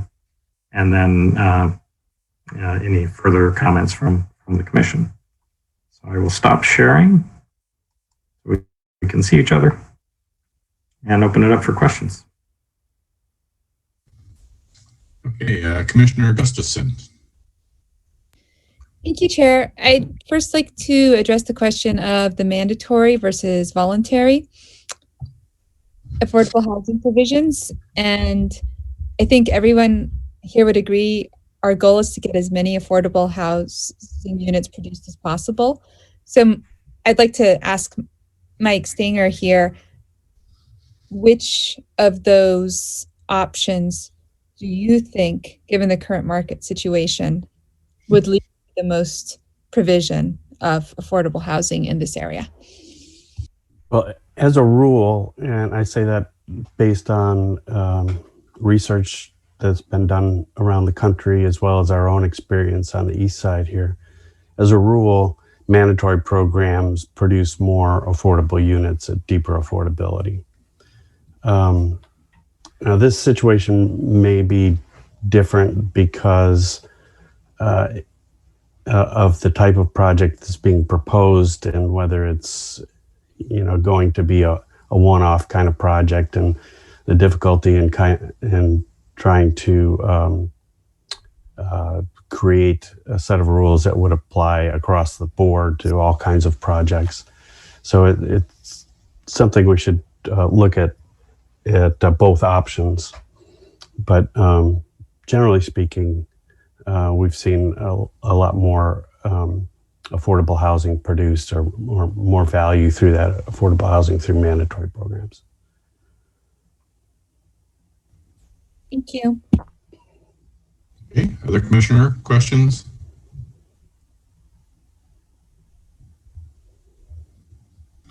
Commissioner Olson. Thank you. And thanks for the presentation again, Dave. Appreciate it.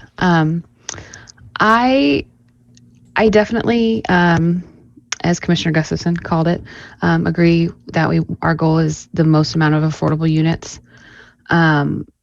I wonder, can these be kind of layered in the sense that we could say, okay, parking reductions, with mandatory affordable housing, and I don't know how much parking we're talking about here. We can't get into negative parking, but more reductions with even more affordable units. So just reward that as much as we can to really encourage it.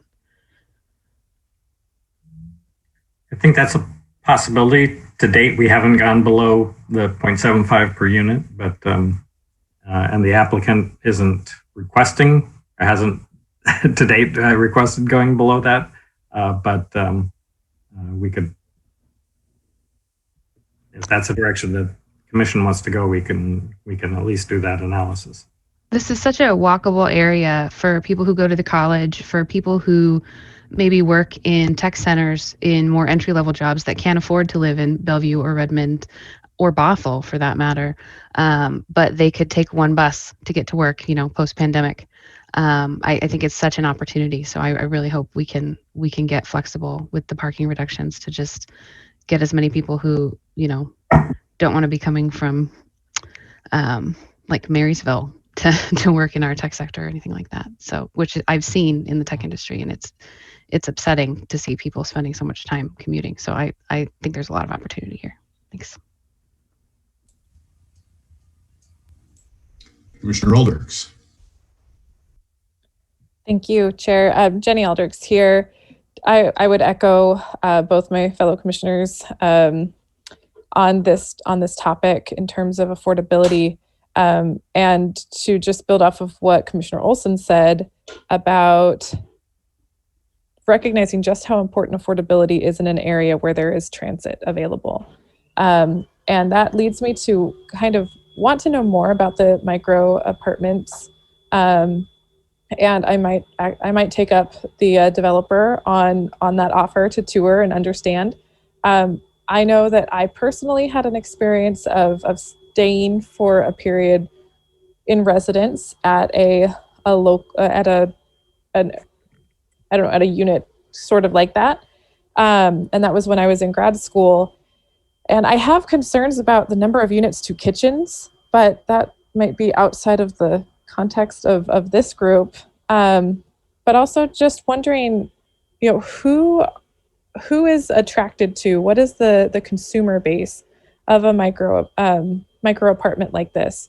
I definitely see the appeal for students, and I see the appeal for young professionals, as especially people just starting out and who are working in the tech sector, and I definitely see how that can appeal to attracting new residents to Bothell.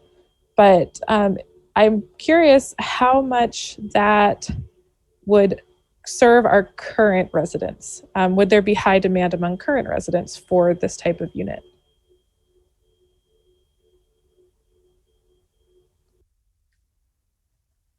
Those are great questions. I think your analysis is spot on. That it will be attractive to students and tech workers, sort of entry level tech workers. I think it would be attractive to retail workers in the downtown area. The letter that we received, raised the question of affordable family housing. It certainly probably doesn't address that very well, but I think we're at a point where we need all types of affordable housing. So pursuing this project and incentives, affordability incentives for micro housing certainly doesn't preclude us from finding other strategies to try to address affordable family housing. Mr. Olson. Thank you. Wanted to jump in again because I think Commissioner Aldrich's had a good point, and I would just stress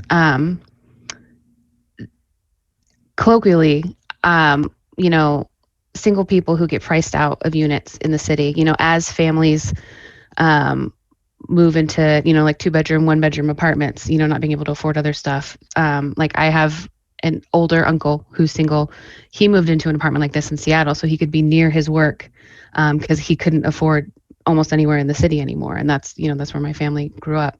And just there are people, I think, who in the city, I don't know that the use case is as strong as other use cases, right? But I do think there are people who are struggling to stay in larger units since they're so in demand. So that's something to keep in mind. And I did want to touch on the letter we were forwarded. Affordable family housing is super important.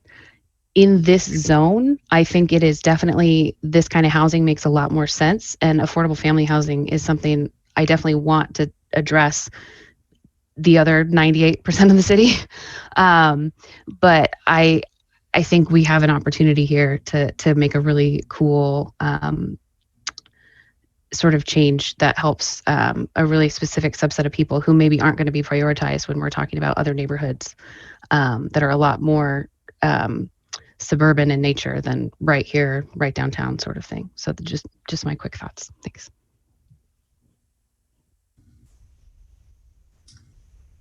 Other comments, Commissioner Aldrichs? Thank you, Chair. Jenny Aldrichs here. To Commissioner Olson's point about affordable housing and this particular corridor on Beardsley maybe not being the place for it, I would,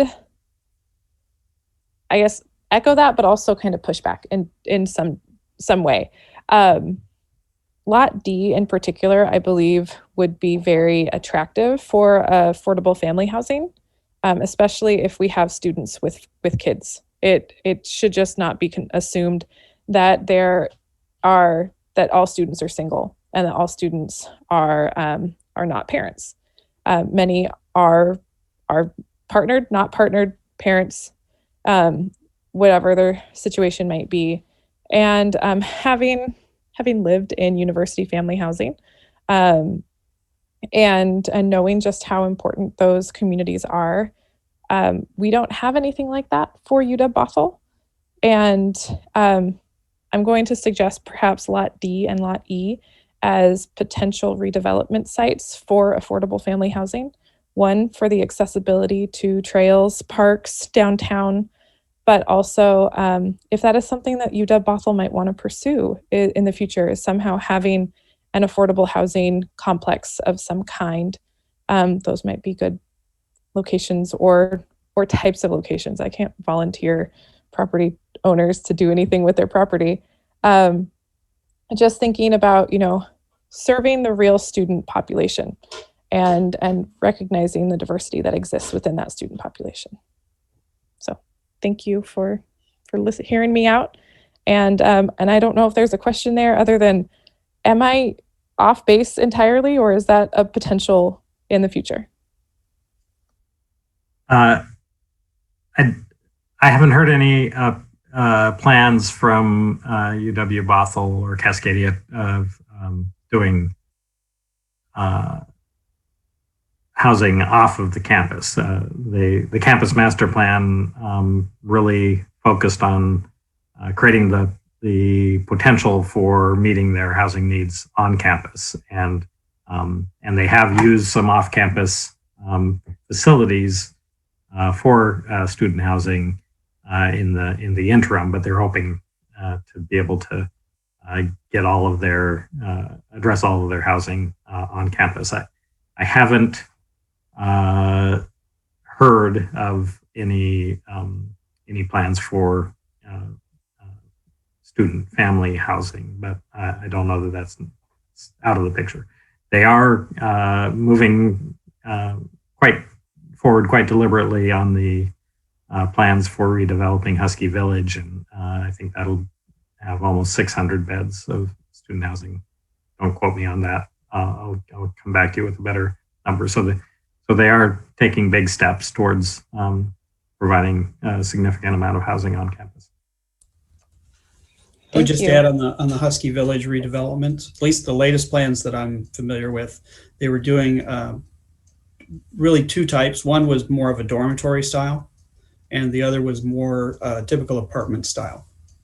How many bedrooms, I don't recall offhand if they're going to be more than studio or one bedroom apartments, but I do know that they have both of those as part of their project.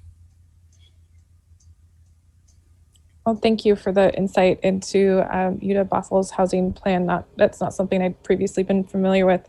And with that information, I'd like to amend my previous comment, if possible, to take into account, aside from university family housing, which I do think that as UW Bothell grows, especially as some of their graduate degree programs expand, the family housing will be an important part of their plan. And you can pass that on if you'd like. For the other lots that I mentioned, I would just like to reiterate that I do believe that those are viable lots for affordable family housing units that would be could serve the wider community of Bothell, just because of their kind of central location or close to downtown, would be beneficial for considering as we try to make sure that there is affordable housing options for families in particular. So thanks for listening. So one of the things, as a follow-up to that, if I may, Commissioner Elders, one of the things we'll need to take a closer look at, and this will be something we can talk more to Mike Stanger about, we don't need to get into it tonight, is whether we provide different levels of affordability for number of bedrooms. And I believe that's been done other places, but I'm not entirely familiar with where and how successful that's been. That's one way to encourage that type of affordable family housing. And the reason I bring it up is, for the most part, we don't approach affordable housing from the standpoint of family type or family size. It's really more about affordability levels, because that is something that we can more directly influence. So I just put that out there because designating some of these other areas or including some of these other areas may or may not result in affordable family housing. And I'm not sure that we can, I know we can't promise that. I'm not sure how much we can influence that either. Fair. Thank you for that point. I appreciate it. Commissioner Gustafson. Sorry, Sarah Gustafson here. Thank you, Chair. This is a really interesting discussion. Thanks for initiating it. Tangentially, Mike Cotterman, if there is going to be extra affordability in the future for units with more bedrooms, I'm hoping that eligibility would not just be based on AMI, it would also be based on number of people in the household. And again, we're getting into an area that I think is untested in some ways. So I'm not sure how far we can go with that. But again, we'll look into it. We'll see what's done elsewhere and see if that is something that we might be able to pursue here. I know I saw Mike nodding his head earlier, so I think there is some place that has done something like this, but we'll need to come back to you with a little more information. Kurt. Thanks. This is Carson. I'd like to get back to the question, which was whether it was mandating or mandatory or voluntary. And I would concur with what Mike said earlier. Mike Stanger said earlier. I definitely prefer a mandatory. That's not to say that we can't look at other options or that I wouldn't consider other options, but mandatory affordable housing allows us the greatest flexibility and the biggest bang for our buck. So that's what I would prefer. Thanks.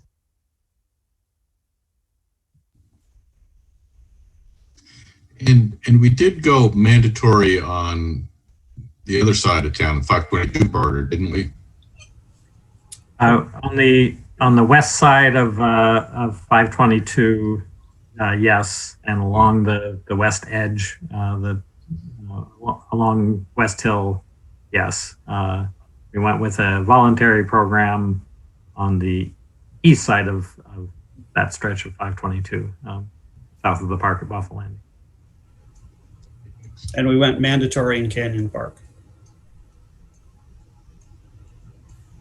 Any other questions? Mr. Alders.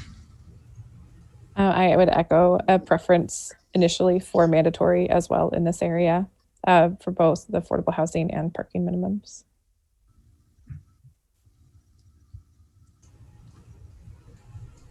Dave, were you looking for more from us, or? Well, I was right now. I was gonna. I did actually had an exchange with folks at the campus about that redevelopment, and I underestimated off the top of my head. It's going to be done in the Husky Village redevelopment. What they're calling Beardsley Commons is going to be 2 phases, a total of 1,038 units approximately. Beds. I should say not units, beds. Versus about 268 beds in the current Husky Village. Give you an idea of the scale. Okay.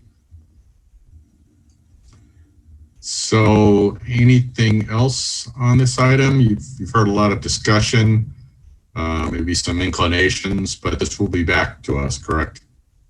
Yes. Many times, I suspect. At least a couple more times. So the next one would be on April 7th, probably in a continued study session. And we will, is that right? April 7th? Yeah, it's already. Yes. April 7th. And hopefully that'll follow our public notification so that we'll also, even if it's done as a study session, well, that's, I guess, another question for Planning Commission. Do you want to open up a study session to public comment? The other option would be we could go ahead and open the public hearing at that point.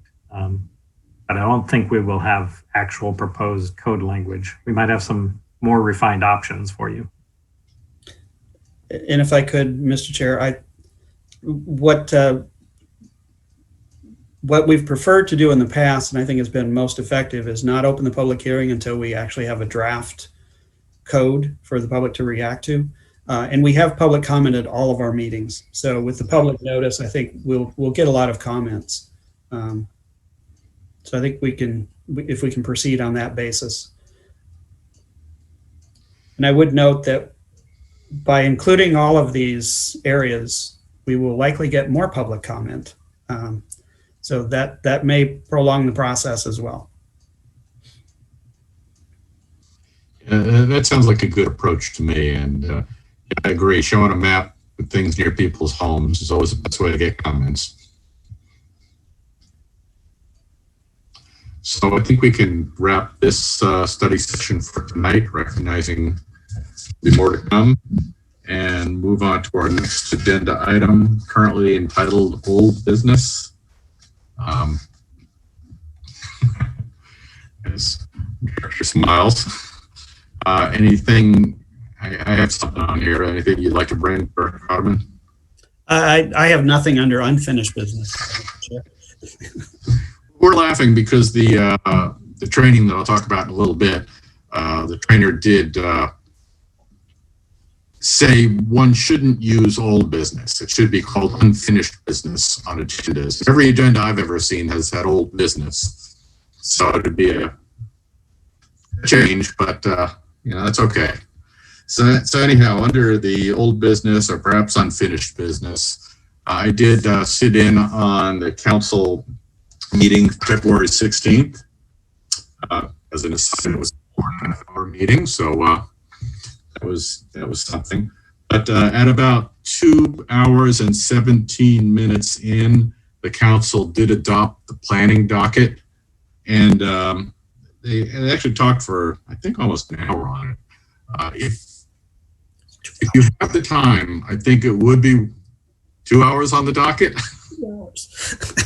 I know it went for 2 hours. I kind of bailed. I didn't listen to the council interaction after that.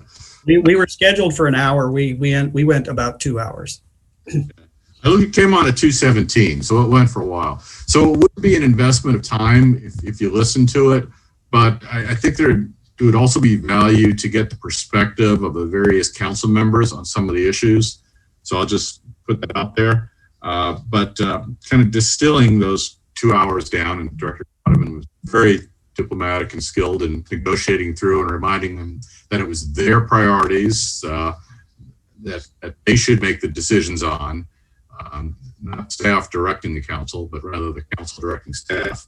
So with that, 4 items did come up, and probably the one that got the most discussion was missing middle housing. And I know that's an issue that's been of great interest to the council commission as well.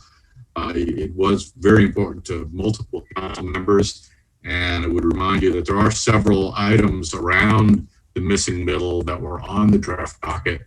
So Director Hardeman did commit to kind of rejiggering those, maybe combining them and giving more visibility to the missing middle, whereas it might have been separated into a couple of different items.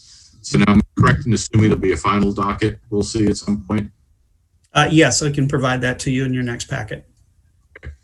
So, that was very high on their list. Another item that got some discussion was tree protection and interest in protecting some of the existing trees in Bothell. Some of the larger old trees, and other jurisdictions do have tree protection requirements.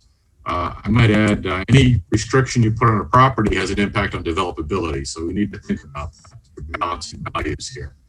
But there is a real interest in tree protection. a lot of discussion around downtown gateway design, including the parcel that has got a proposal in for development now.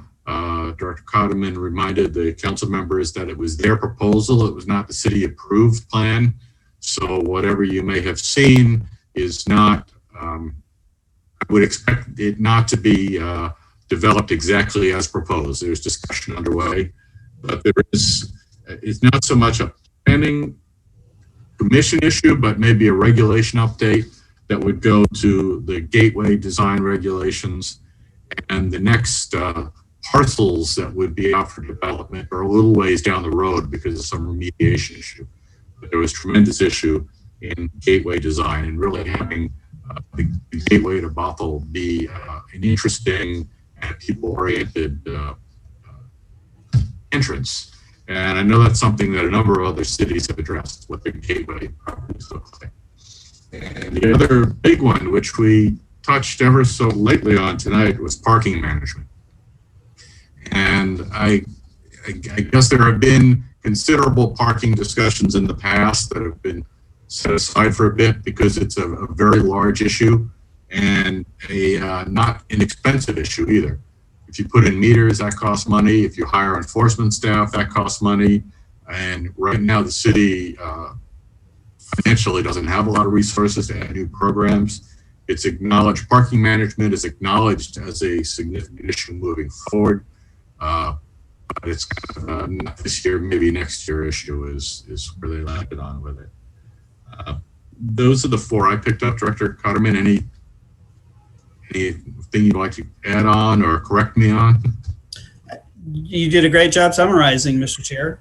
One thing I would add is you mentioned the missing middle. That was probably the biggest issue that the council talked about, and we did convey to them that was an important issue for the commission as well. And I think that was part of their discussion. So we did consolidate some of those tasks, as you mentioned, and I can explain that in a little bit more detail when we bring the docket back to you. So if you've got discussion. Yeah, it was a good discussion. Dave? I'd just like to follow up that. So we do have an opportunity to address one form of what could be considered one form of missing middle housing here with these code amendments.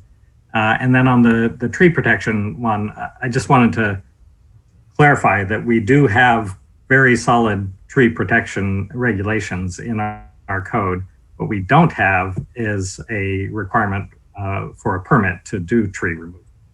And we just updated the tree protection regulations in 2018 and essentially doubled the amount that's required on most lots to protect. So, yeah, and I expect we'll be briefing the council on that at some point this year to let them know what we do have and see if they want to go beyond that. So that is what I had. And if there is no other discussion under this item, be it old business or unfinished business, any reports from staff? Thank you, Mr. Chair. Picking up on what you had mentioned, I think you talked about the adoption of the short plat and duplex code amendments on the 16th of February. The critical areas were also on that agenda. They were continued to last night, and last night the council adopted those. So both of those items that had recently come through the commission have now been adopted by the council. So that was kudos to Dave for carrying both of those forward and getting those adopted. The board and commission interviews, the council will be doing those interviews back to back for about 3 hours next Tuesday for all the boards and commissions. We have, what did we end up with, 9 applicants for planning commission, I think? 12 applicants for the planning commission. So looks like I don't know most of the names on there, but looks like a good group. I think I know you're all aware, you got an email from our deputy city attorney about the Canyon Park appeal. So just mainly wanted to alert you to that. I doubt very much that you will be approached by representatives of the appellants. to talk to you about that. But in the unlikely event that you are, please notify us immediately and keep your comments to yourself until you've talked to our deputy city attorney, is the best I can tell you. We have a pre-hearing conference this Friday. We'll know a little bit more at that point. Currently, the hearing is scheduled for June before the Growth Hearings Board with a decision in August. And we'll keep you updated on that as we learn more as we go along. So this will be a time-intensive process for staff. Other upcoming council items that we have. For the 16th of this month, we have actually 3 items on there. One is just a building code correction. Another is Nathan is taking the 2019 comp plan and code amendments. For those of you who were on the Planning Commission back in 2019, you may recall those. We got them as far as the council. This had to do with minimum density and intensity in Canyon Park as well as North Creek. And also amendments to the capital facilities element incorporating the 2 fire station rebuild projects. All of that was put on hold when the Canyon Park Business Center Owners Association appealed the SEPA determination. They recently withdrew that appeal prior to filing this new appeal. So we can now go ahead and have the council adopt those amendments. It'd be nice to get that off the books. And then you mentioned the docket approval, Mr. Chair. So I will put the final docket in your packet next time. I won't have a staff report with it, but I'd be happy to answer any questions you might have at that time. We'll just put it in for information if that's okay. That'd be great. Thank you. And I forgot one other thing on the 16th. Oh, we're taking an extension of the interim ordinance that has temporarily suspended the expiration provisions in the code for permits and applications. That's something that the council put in place a year ago when all the COVID-19 issues started. We did that as a way to provide some certainty to applicants so that they didn't have to worry about their permits expiring while they were trying to line up contractors or get financing in place because of all the uncertainty and the confusion around what was going on with the markets and COVID at that point. So it seems to have helped. We're still in it. So we're going to continue that, ask the council to continue that for another 6 months. And that's all I had this evening, Mr. Chair. Thank you. Great, thank you. So now we're on to reports from members. Do we have any reports from members you would like to share with the group? Seeing that, Commissioner Aldrichs. Since I've given you updates on this topic before, Jenny Aldrichs here. I am in the process of completing the 5th of 6 classes with the credential program that I'm working on. And so I'll get a few weeks off before I start the 6th one, and then I'll be almost done. So thanks for letting me update. Congratulations. I have an item I'd like to update on, which I've alluded to a little bit through the meeting. I took a training, Director Cotterman offered this to me, a group called, or a Jurassic Parliament called Great Planning Commission Meetings. And Director Cotterman and also Senior Planner Lamb attended that. It was a webinar given by Ann McFarlane. And I believe her title calls herself a registered parliamentarian. And I know Ann has been giving trainings for a number of years, back when I was working, which is now over 4 years ago. So it was probably 6 or 8 years ago. I hired her to give a training to one of our groups. I know she trains a number of city councils in the region. I think she's up for training Bothell. Is that correct? Have you heard that? I saw that somewhere. I believe so. Yes, I think it had to be rescheduled, and I'm not sure if it has been rescheduled yet. And she really focuses on use of Robert's Rules of Order, and it's almost I found it somewhat uplifting because she calls groups like us, groups like the Planning Commission, as the cornerstone of democracy, where a group of individuals get together under an established set of rules, have discussions, reach a decision, and then the group stands by that decision. So that's kind of her overarching theme there. And within that, there are a number of very specific things. She talked about meeting process, point of order, which really hasn't come up for us very much, but there's a very specific way to do that. How to do motions, and there's an 8-step process for motions that I printed out in case I need to refer.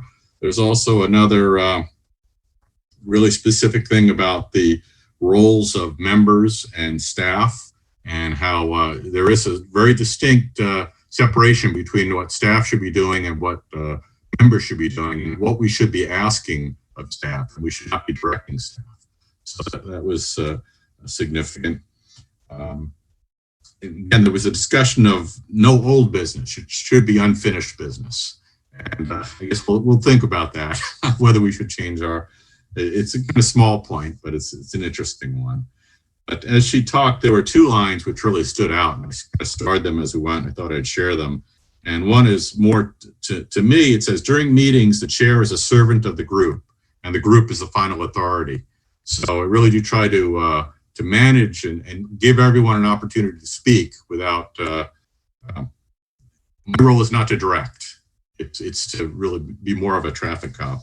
And the other thing she said is no one should speak a second time till everyone who wishes to speak has done so once. So I've got a little checklist here, and I am keeping track of y'all, trying to give everyone an opportunity to speak. So it was useful. It was a very useful session. It is called Jurassic Parliament, as in Jurassic Park. And she uses little toy dinosaurs at different points. And when you see her in person, the dinosaurs are even more a part of it, Mike. So that's an interesting thing. But she does have a website that you can go on, and there are some materials you can review that might be worth taking a look at as well. I know Carson had interest in it. I suggested he look there, and I think you found some of it useful. So again, thank you, Director Cotterman, for giving me that opportunity. I found it very worthwhile, and I hope you all will benefit from me learning a little bit there as we move forward. So, thank you, Mr. Chair. Yeah, I'm glad you were able to attend. I thought it was very useful, as well as many of these meetings as I've been to. I still learned quite a few things from what she was talking about. She did mention a couple of websites. I'll just list real quick for everyone if you're interested in following up. One, the chair mentioned, it's JurassicParliament.com. Jurassic Parliament is all one word. I'm not even going to try to spell it for you. There are a lot of letters in there, but you're all intelligent. You'll figure it out. The other one is plannersweb.com. And I have not had a chance to check that one out either, but she said that was also another good resource for commissioners. The other resource that you always have available for planning commissioners is the APA, or I'm sorry, it's planning.org, which is the American Planning Association website. And I believe you're all signed up or soon will be for that. So you should be receiving, if you haven't already received your monthly planning magazine, you should be soon. But you can also log in. You can create a login there on that website, and a lot of good resources there as well. Not just about planning commission, but all of the issues that we talk about in planning and more. Believe it or not, there are other issues that we don't cover as planners. So I would offer those up as resources to you as well. Thank you, Mr. Chair. For that opportunity. So any other member comments this evening? Commissioner Aldworks. If there's anyone else who has something, we could go to them first. But if no one is... Indications. Okay. All right, thank you. I encountered an opportunity to attend a conference, and I'm wondering if this is something that other commissioners might be available or interested in attending. It's from the Urban Land Institute. Housing Opportunity Conference is going to be virtual this year on March 16th and 17th. And I wanted to ask Director Cotterman if that is something that we might be encouraged to attend. And if so, could registration costs be covered by the city for us to do that? I'm not entirely sure what the registration costs are. It's kind of opaque on the website, but you might know more than I do. ULI is typically not a low cost option. Let me put it that way. But if you would forward that to me, send me that information, be happy to look into it And I can then share that with the rest of the commission as well. And I can look into whether or not we'd have any budget to provide some or all of a registration for that. Thank you. I appreciate it. I will do that. You're muted, Mr. Chair. Yep, just got that message. Reports. Hearing none, do we have a motion to adjourn? Mr. Olson. Thank you. I move that we adjourn the meeting. Is there a second? Commissioner Curd.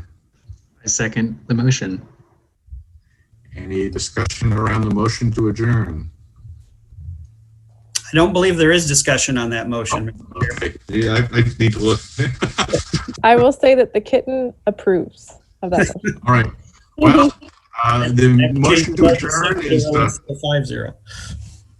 it has been moved and second. Any objections? Hearing none, the March 3rd meeting of the Planning Commission is adjourned at 8:56 this evening. Thank you all. You have a good night and see you in 2 weeks. Thank you. Take care. Good night, everyone. Good night.